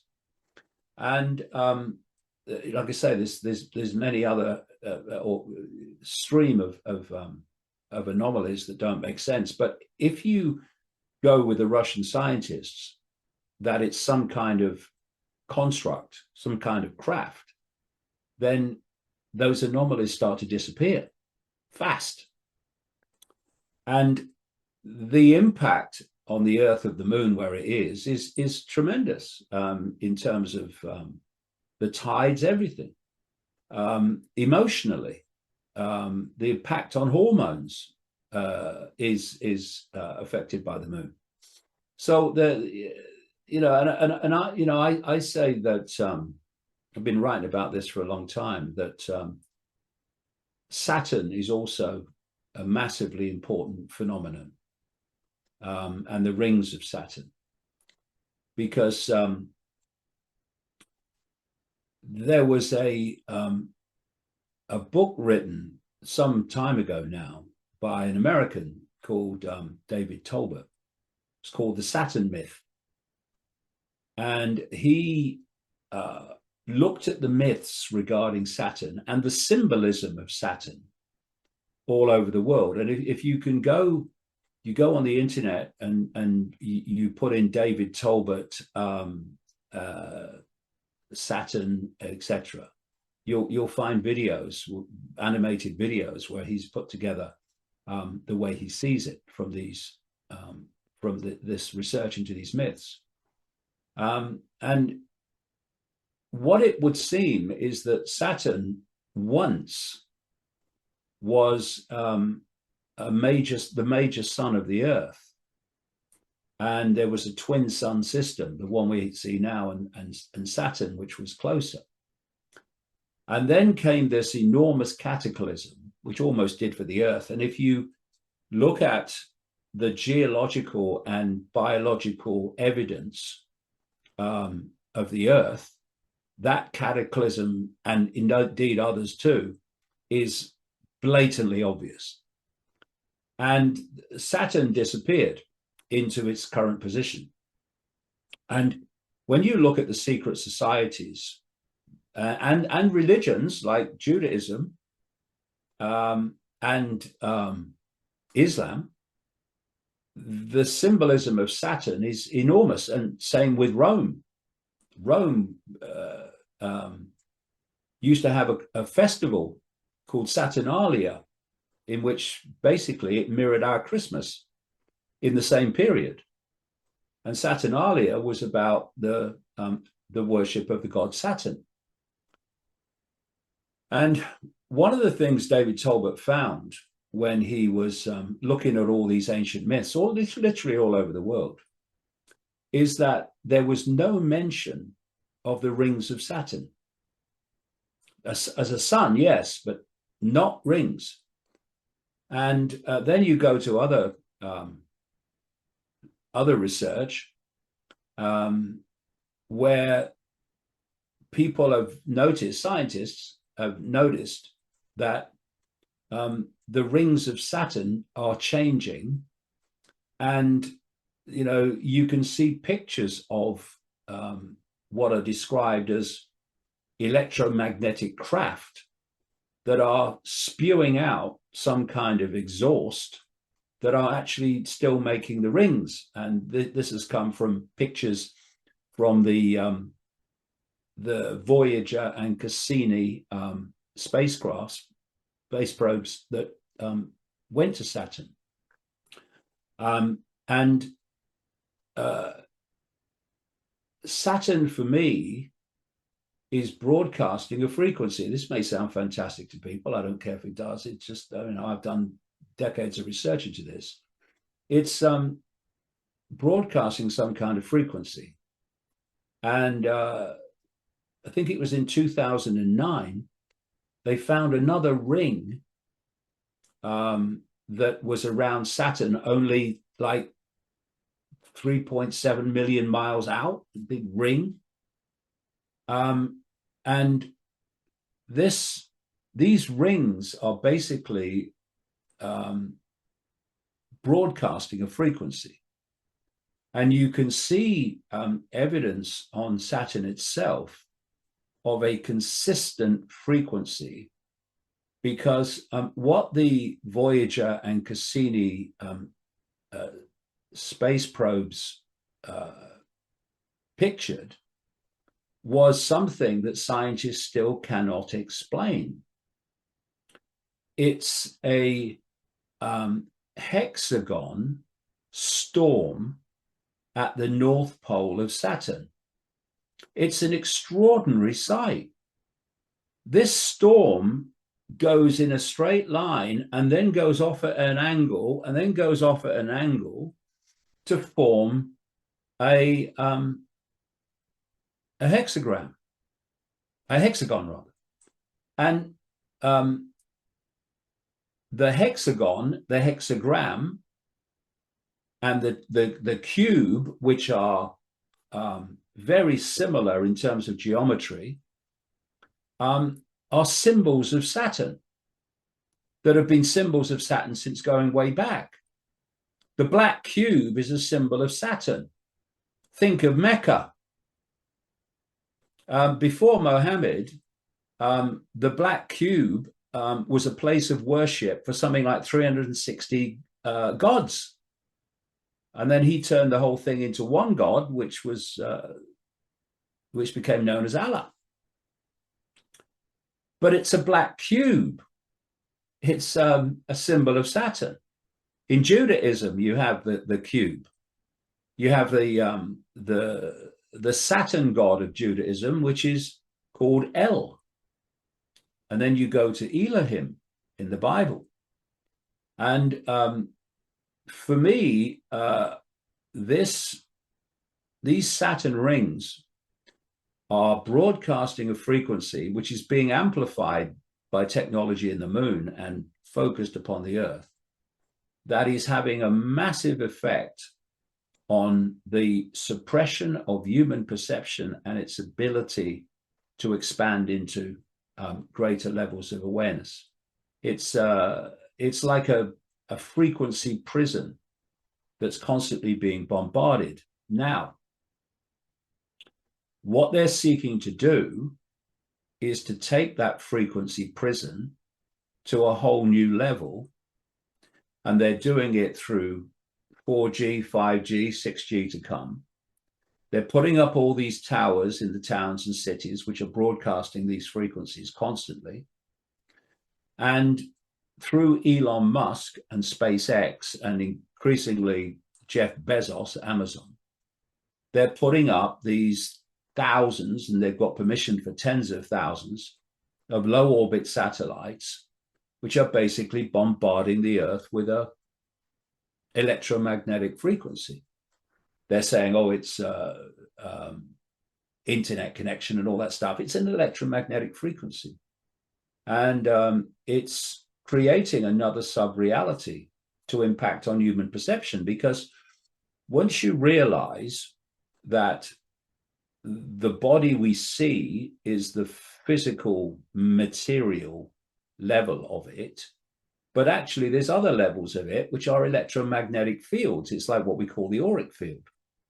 The mind is basically the auric field and beyond. And so anything electromagnetic of the right frequency is going to impact on that field. And the body is a decoded projection of the information in that field.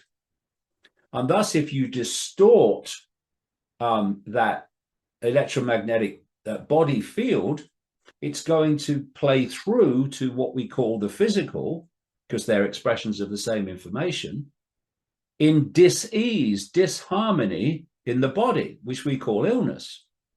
And this is why people that are subjected to electromagnetic fields, very powerful electromagnetic fields, get lots of diseases that other people in general don't get, like certain cancers and what have you. It's because the electromagnetic field, and this is, if you live under power lines, it's the same story, is impacting upon the electromagnetic field of the body, and thus it's destabilizing the information field from which the body is a part, and therefore the body reflects that imbalance, and we call it disease.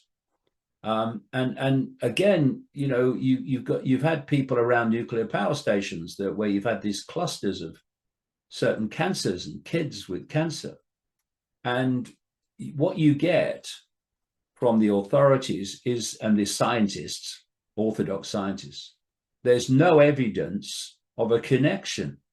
No, there's no evidence of a connection. A, because your funding depends on you not finding one, but also because you have no idea how the body works. You have no idea what the body is, because you live in such a myopia that says, if you're going to be fated as an orthodox scientist and you're going to become a professor, then you've got to parrot the party line and not go into this ridiculous paranormal stuff in any way, shape, or form. And that's how they control science. They control it through funding, and they control it through career protection. And so this is why so many scientists talk complete bloody nonsense about reality. But it's funny that the world that we live in, the elites push the material realm onto us, and it's all about whatever science can prove. But yet, behind closed doors, when you look at like the rituals they're into, the paintings, the arts, like they all seem to believe in a supernatural. Oh, of course they do. I tell you, I've been reading loads and loads of books in the last little while about the translations of religion and the translations of the Bible, and how the Bible is saying something that is very different to what we're being told. I mean, I knew about this long ago, but I've really focused on it in the last few months. And there are Christian people, some of which have spent decades as Christian ministers, who are speaking out about the fact that the translation of God in the Old Testament is a translation from a word meaning gods, which fits the whole, ancient world story. And they talk about how other people they know within Christianity that are ministers and priests and what have you, they also know that the God of the Old Testament, at least the Old Testament, is not what we're told it is and not what they're teaching it is. But they still do it because they're protecting their careers, they're protecting their income, and they're protecting their image. And, we are now at a time, well past it actually, where people have got to grow a pair and grow a backbone and say, I'm going to speak the truth that I've concluded, and the consequences will have to take care of themselves, because we cannot go on living the lies that we've been living, because look where it's got us. we're here because of that, and we don't have to be, and we don't have to go on from here in the same way. But it's going to take backbone. It's going to you've got to say things that are going to cost you careers, they're going to cost you income, and that are going to cost you prestige among your peers, and are going to get you laughed at. But you know, knowledge is a privilege. And you know, people say knowledge is power. No, it's not. No. Knowledge unused might as well be knowledge you don't have. The use of knowledge is power, not knowledge itself. And it's all right concluding certain things, but if you keep them to yourself and go on as if it's not true, then you're not using the knowledge, and therefore you might as well not have it. And so it's really a point where people are going to have to take a deep breath and start saying what they think is the situation, rather than hiding from it and going on living the lie that they know they're living, but are too frightened to break out of. I've had NBA Hall of Famer, basketball legend John Stockton on, and he talked about how everything he learned in life, or all of his life lessons, came from sports. Like, he learned all those life lessons from playing sports. And I feel like you also did too, because to be a high level athlete, you have to have amazing belief in yourself. And I think that's what gives you the courage to say the things you say, even if you are saying them before they're socially acceptable. Yeah, well, I'm fortunate in that I couldn't care less what people say about me or think about me. I'm only interested in tell you what my focus is. Can I justify with the evidence to myself that what I'm saying is true? That's the only criteria I have. And once I cross that line, I'll talk publicly about it and write publicly about it. And I will never consider, oh, but if I say this, what are people going to say? That is irrelevant, because fear of consequences is fundamentally part of the prison that people live in. But the point you make about sport is very, very true. What happens in sport is that you go through the emotional roller coaster ride in a very, very concentrated way. So where you will have emotional ups and downs in everyday life that might be days apart or weeks apart, months apart, in sport, they can be minutes apart, even seconds apart. You know, I've when I was a goalkeeper, I've made great saves, and you feel good about yourself. And within 2 minutes, you've dropped a rick and given a goal away. And suddenly you've gone from this high of what you've done to this unbelievable low of making a mistake that's cost your team. And you have to deal with that. You have to become very emotionally strong and very emotionally balanced, in the sense that you enjoy the highs, yeah, and you don't like the lows, but you find an equilibrium where you have a balance of the fact that's going to happen, but also that's going to happen. That's part of what you're doing. And you learn things about yourself, and you learn things about life. I remember years and years ago, I used to write a column for an internet football website, going back a long time now. And my theme of the column was football as life. and you could say sport as life. And it is amazing when you look at sport and the happenings in sport, how they mirror everyday life.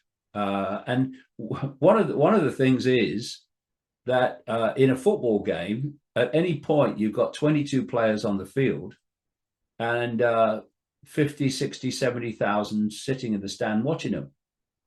And, we have to start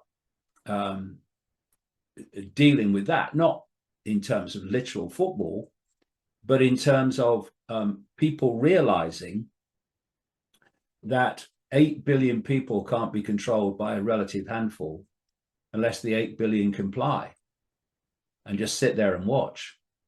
Politics is not the answer. Politics is the problem. It's people refusing to obey authority and cooperate with authority when what authority is doing is blatantly seeking to impose more control on the population. We just don't have it. We just won't cooperate. I remember Margaret Thatcher. She was called the Iron Lady when she was Prime Minister of Britain. And she was like impregnable, right? Really? Not really. And she brought in something called the poll tax. And what the poll tax did was, long story, but it was like a local council tax on your home. And it affected middle-class people and it affected working-class people because of the way that it was done.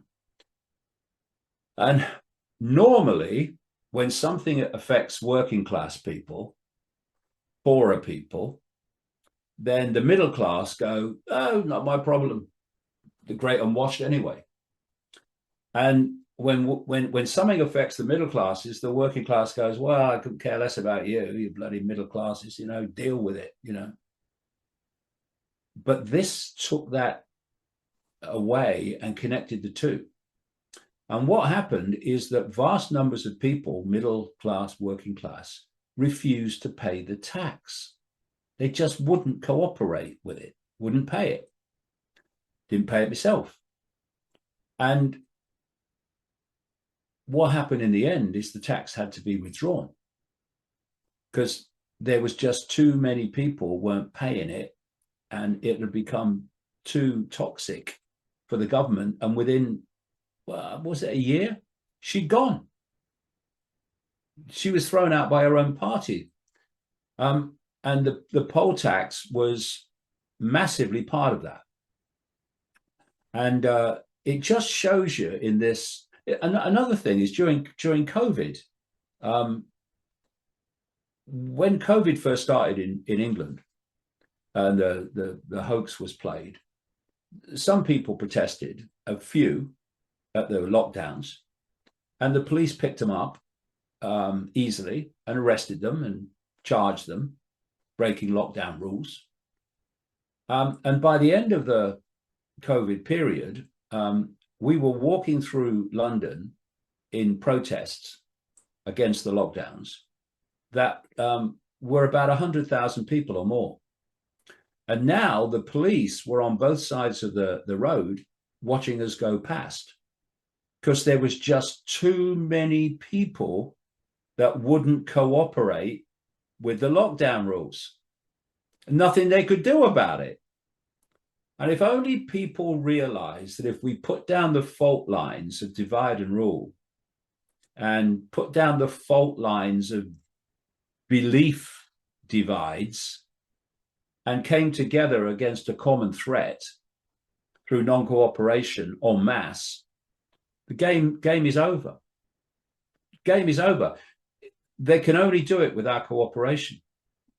So as we're speaking now, we're getting the reports from the video footage from Los Angeles of protests against ICE from the what people call the left in politics, and the president is bringing in the National Guard troops to deal with it, and the so-called right is cheering him on. But what we're looking at is both sides being played off against each other through something that a phrase I coined in the 1990s, problem, reaction, solution.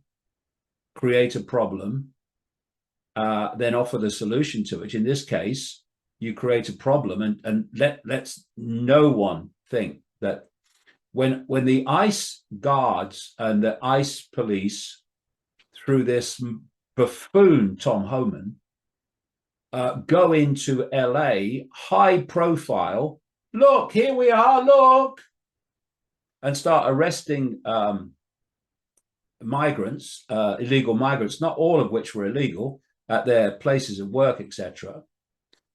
You know you're going to get a reaction from people of all places in Los Angeles. And so have no doubt that there will be agents provocateurs in among them urging them on. And that creates a problem. And then your solution is bringing in the troops, which you want to set the precedent of that. It's what he wants to do, Trump. And it's a perceptual manipulation. That's what this whole conspiracy is. And they're playing one side off against the other, and one's cheering one on. And I tell you what's kind of, well, I was going to say hilarious, but it's not. It's pathetic. When Biden and Obama and people like that were in power, and I'm not supporters of any of them, you know, none of them, left, right, middle, none of them. But the right, which has come in and taken over the alternative media to such an extent, they were talking about freedom of speech. And they were saying that freedom of speech is being taken away, and it's communism and all that stuff. And then when they get into power, or their man gets into power, they do the opposite. When you're pulling people off the street for protesting about the mass slaughter in Gaza, then they're cheered on for doing that. Sorry, hold on a minute. I thought you were talking about freedom of speech. Oh, you know, that was the other side, not ours. And people like Alex Jones, I mean, the veins on their neck would be bulging at the thought of the government sending the troops in if it was a Biden government or an Obama government. But he's supporting the fact that Trump's doing it. And, you know, and what the right would do is, when something like this happened, they'd analyze it. They'd look for the agents provocateurs. They'd look for how this situation was going to be used to benefit tyranny. They'd look at that. But because their man's in power, they don't do it. And the left, that did no journalism during the Democrat years in office, they did no journalism, no investigations into the Biden administration and all the rest of it, the Obama administration. Suddenly, when Trump comes in, they start to do journalism because their side's not in power anymore. So they start to do journalism against the guy who, and it's easier to do with Trump, but against the guy who they oppose. And it's like, hold on, can we just pass that point of puberty and enter adulthood and say, when that side does it, it's wrong? You agreed? Yeah. And when that side does it, it's wrong. Are you agreed? Yeah. Well, can we just agree that when either side does it, it's freaking wrong? And we should call it out no matter which side is doing it. Because the sides played off against each other is all part of the divide and rule that allows the few to control the many. And, 9/11 was a fantastic problem reaction solution. Human-caused climate change, that hoax, is a fantastic global problem reaction solution, actually a no problem reaction solution. And what's happening in LA is a classic problem reaction solution. You use your ICE agents to trigger the reaction, and then you send the troops in saying we've got to respond to the reaction. And it's so blatant, but those that once called it out are now cheering it on. That is how easy it is to control the perceptions of the human race. And it's got to stop. Otherwise, the conspiracy will reach its goal. Well, they know that when people are afraid, they will take on any answer that the government gives them to try to put an end to the fear and the fear mongering. And I know we're both April babies. OKC bombing happened April 19th. A lot of events happen in April historically, but that was another one of those things. If you look at historically, every huge event that created fear, it benefited the government in some way or another. And like you mentioned already, people don't look at, like yourself, and what I do my best to try to do on a daily basis is look at information and then go wherever that information takes us. The truth is the majority of people have a conclusion and then look for information to defend that conclusion. Exactly. Spot on. And I'll just finish on this, but if we don't start reaching our conclusions and having our actions dictated by the evidence, no matter who's doing it, and the outcome, no matter who's doing it, then this whole conspiracy will reach its conclusion. And, this whole thing about connecting AI to the human brain, this is not sometime over the rainbow. They're in the process of doing it now. And they have a massive target year of 2030 for so many things to be in place. And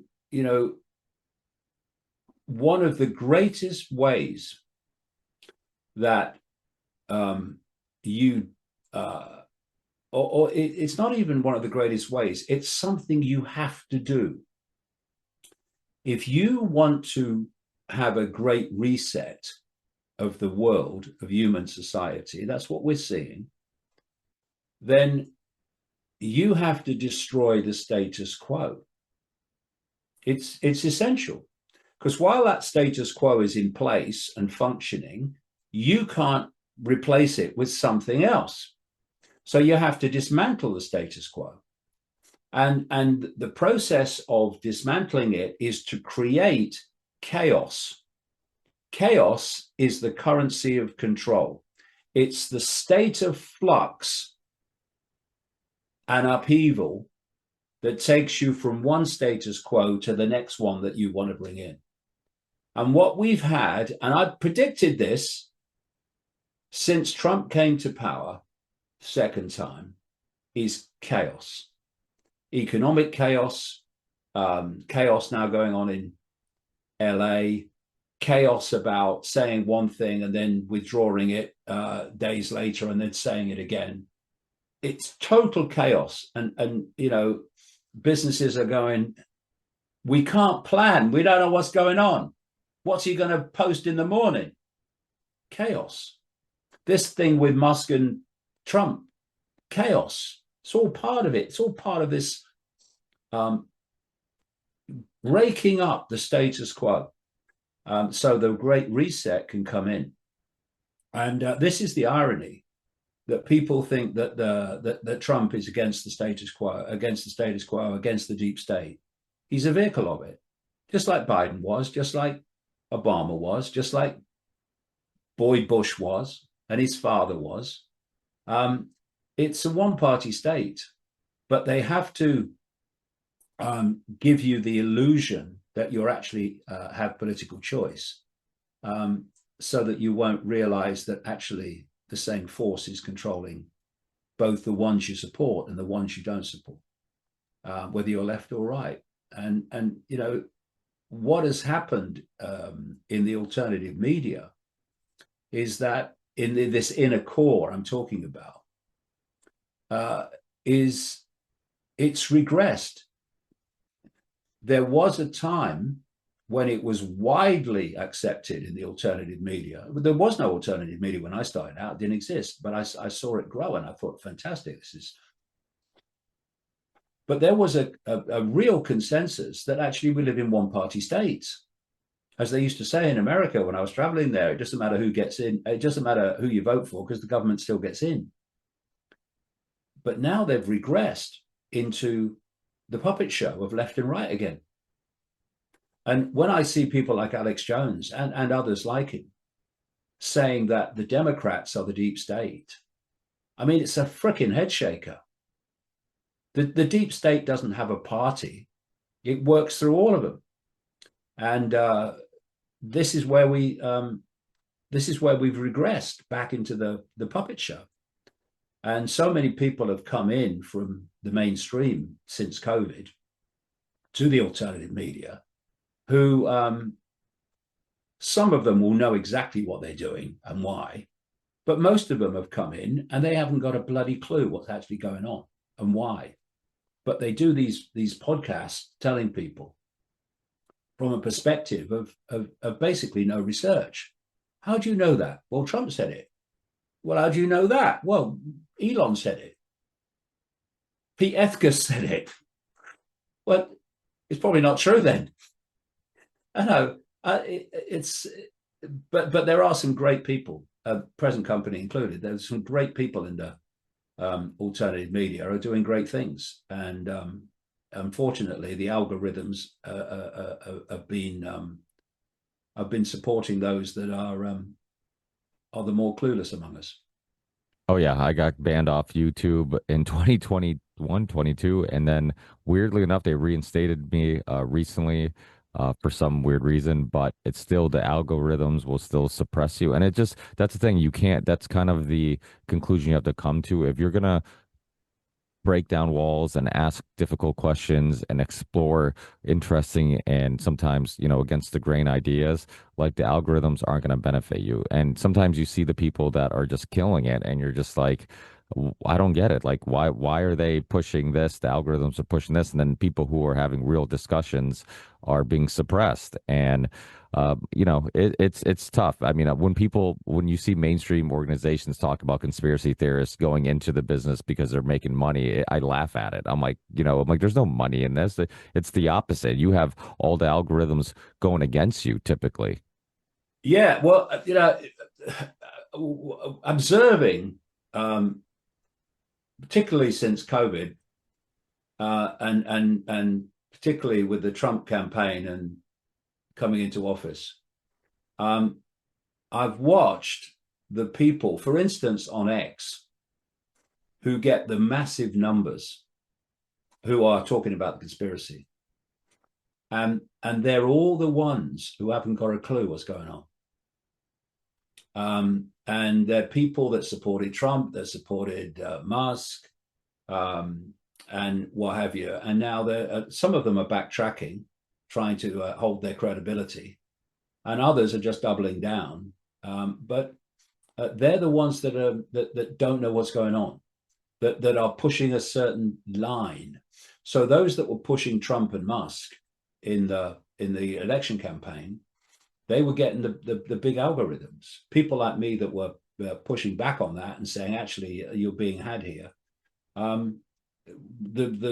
mean, I've got a following on X that's about 735,000 people, and the number of people that see what I post is tiny compared with that.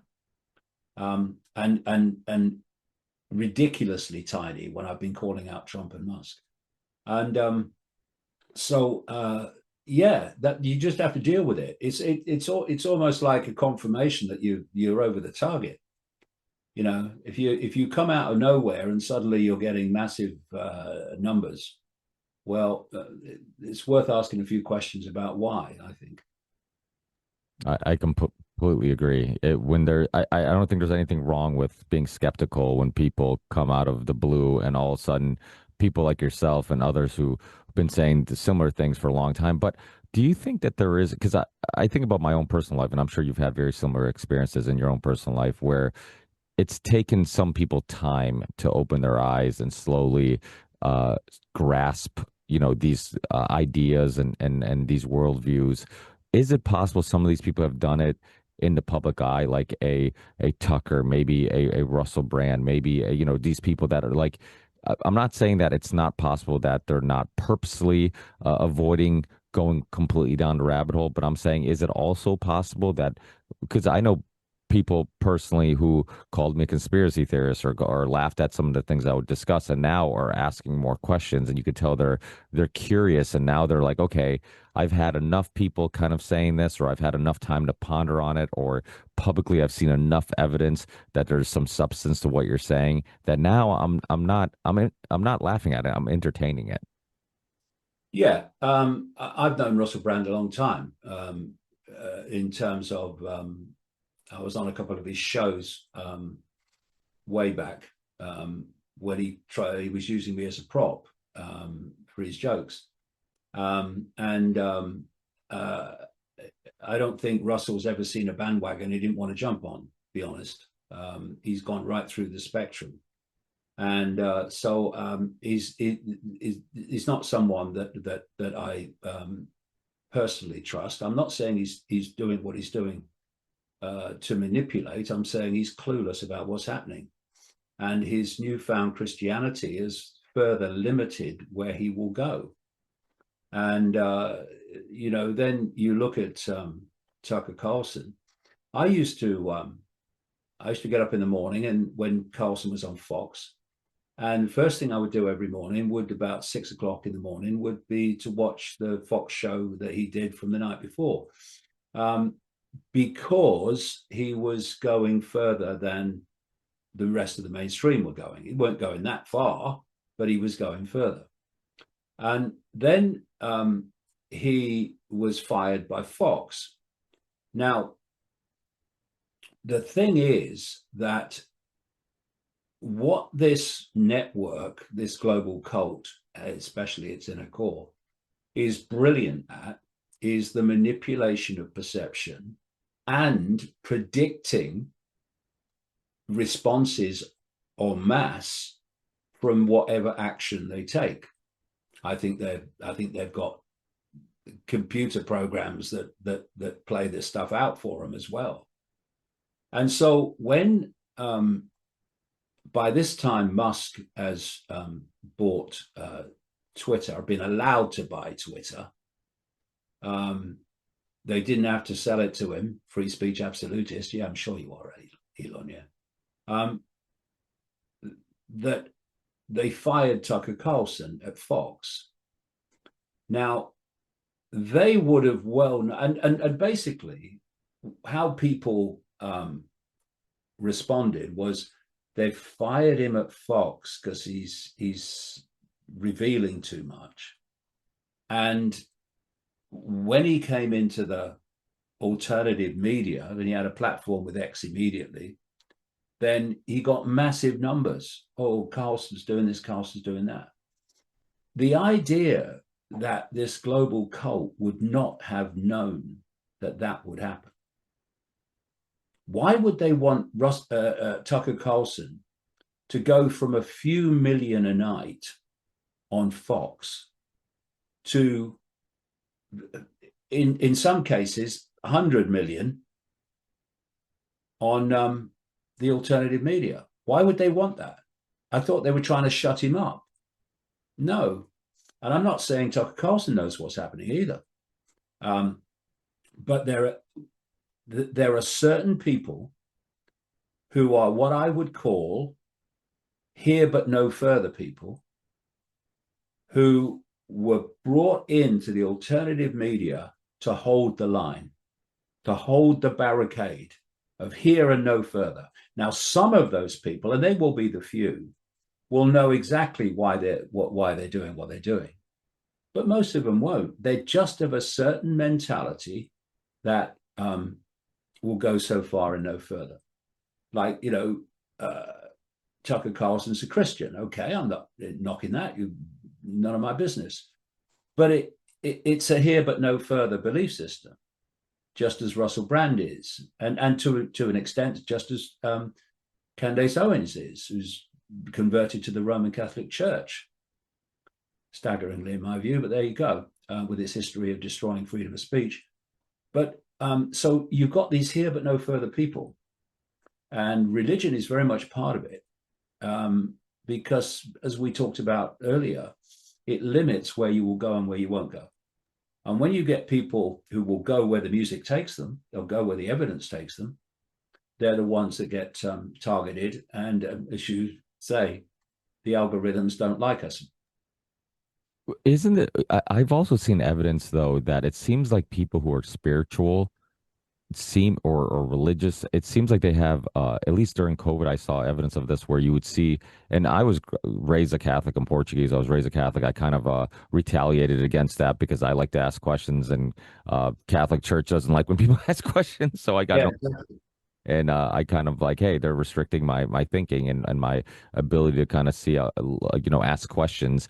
And but you did see, it seemed like people who believed in good, like a internal good, a God or something like that, had a easier opportunity or chance, or it was easier for them to understand that evil existed. And like a lot of the things we're talking about is like it's evil. You know, when you think about pedophilia, rituals, these, all these things that you would have to grasp the fact that evil people exist to believe these things. And you see things like I'm sure you're familiar with Adam Curry, the No Agenda show.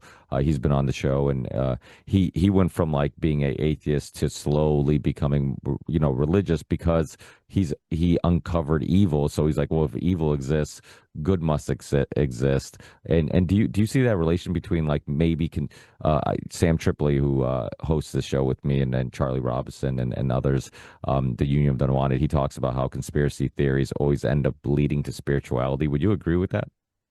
Well, it depends what you call by spirituality.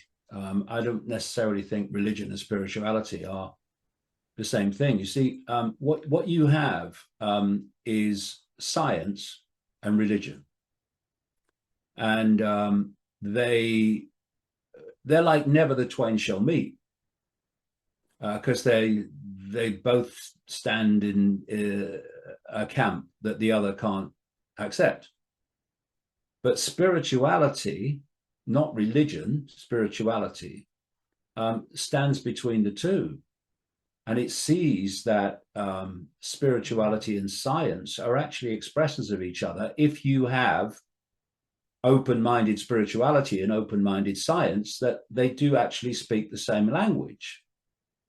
And so it's the history. If you look at the history of religion, particularly the major religions, it's horrific in terms of the evil that it's done. That doesn't mean that thoroughly decent people can't express their spirituality by belief in a religion, although they're limiting themselves by the stories, in my view. But the history of religion as a vehicle for control, perceptual control and physical control, is horrific. And, when you look at the history of the Roman Church, and the Inquisitions and the horrific history of what it's done to people en masse, often, like the Cathars and the Gnostics, etc., for having a different view of reality, it's shocking. And we're seeing now religion being used, quoted by Netanyahu, to justify what's happening in Gaza. And so religion is a structure, and religion is a belief system. We don't need religion to be spiritual. We just do it. We just live it. We don't need a structure and a belief system that's on which the structure is founded to reach a point of spirituality. You know, I don't need religion to tell me that something's right or something's wrong. I hope I can bloody see it and react to it, and not have any need for some religious structure to tell me. And you know, any situation where you have a structure with a few on the top dictating policy and belief to the rest of the structure, well, that's the few controlling the many again. You know, why do we need these structures? We don't. Just do what you know to be right. You don't need a guy in a priest uniform to tell you what's right and wrong. You can work it out for yourself, surely. And this is what they can't cope with is billions of people who are expressing their uniqueness. This is why they want to lasso people into belief systems and structures, which can be controlled from the top. You know, I know that evil exists. You know, I've known it for a long time. You know, I've been on the case of the child abuse and the Satanism since the 1990s. I don't need a religion to tell me that, and I don't necessarily want to believe, and I do hear this from people in the alternative media, that they've converted to the Roman Church because they want to be a balance against the evil. All right, we'll just be a balance against the evil. And by the way, do some research into the Roman Catholic Church, going back to Rome, that compiled the Bible. And then you might see that maybe it's not actually much of a balance against the evil that you think it is. And you know, it's we need to stop giving our power away to structures and belief systems and reach our own conclusions based on our own research. You know, it's not an accident that of the 8 billion people that we're supposed to have in the world now, 5.4 billion are estimated to identify as Christian, Muslim, or Hindu. Now, if you look at the Hindu belief system, the overwhelming majority, vast majority, will have been brought up in Hindu households. You look at Muslims, the overwhelming majority will be brought up in Muslim households. Same with Christians in the southern states of America, for instance. That tells you something. Because if those people have been brought up in someone else's household with a different religion, they'll be following that religion now. So it's not a choice. It's not done through questioning and conclusion. It's done through, well, that's all I've ever known. And that's what it is. We have generations programming the next generation, which then programs the next generation in limitation, in here but no further. I won't have it. I'll never have it. Sorry. Yeah, no, you're right, and that's why I call the show the Ripple Effect podcast, because I truly believe in the ripple effect and that we can all make a difference. We don't have to join tribes. Don't be afraid of being outspoken and you know, you never know how far your voice will go or your actions will go in regards to hopefully changing things for the better. But I've taken so much of your time. I know you stayed up late in the UK for me, and I really, really appreciate it. It's been an amazing conversation. I've been a fan of yours for a long time, so this has truly been an honor. Hopefully, it's not our last chat. Can you let people know what's the best spots to get your books, keep up with all your latest work, and so on? Yeah, if they go to davidicke.com, they'll find me, and also iconic.com, where I do lots of documentaries, and I do a news show every week called the Dot Connector, looking at the news of the week, but putting it into another context as opposed to what we're told to believe. And my latest book's called the Reveal, which is part of it's the third in a trilogy. I call it the reality trilogy: the trap, the dream, and the reveal. And I'm almost done with another one now, which is so deep in the rabbit hole. It's amazing to me anyway how deep the rabbit hole goes. So that's where you can get me. Awesome. Well, the nice thing about going down a rabbit hole is sometimes it's nice to also get out. And I see you and the kids, your son's still going to football games from time to time, Yeah, and that I do that with my kids. yeah. I love it. We're at the That's the thing, you see. That's the thing.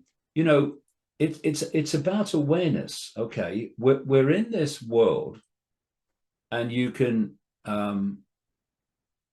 see what the world is and how it works, but you can also do everyday things as well. It's not one or the other.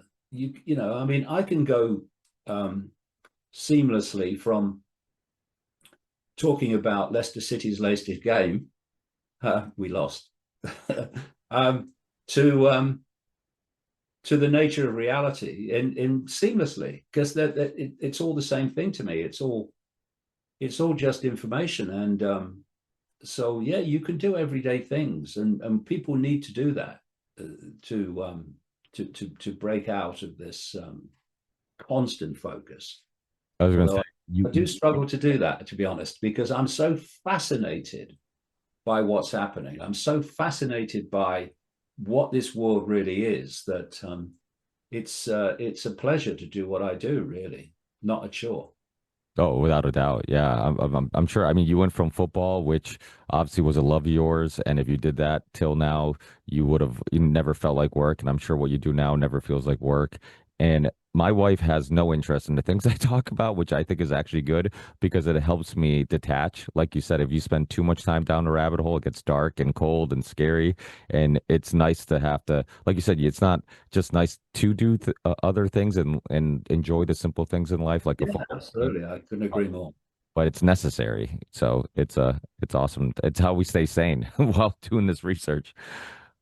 Thanks, David. Hey, I'll send you guys links once it's up and live. And thanks again for your time. I appreciate it. Cheers. Cheers, mate. All the best. Bye.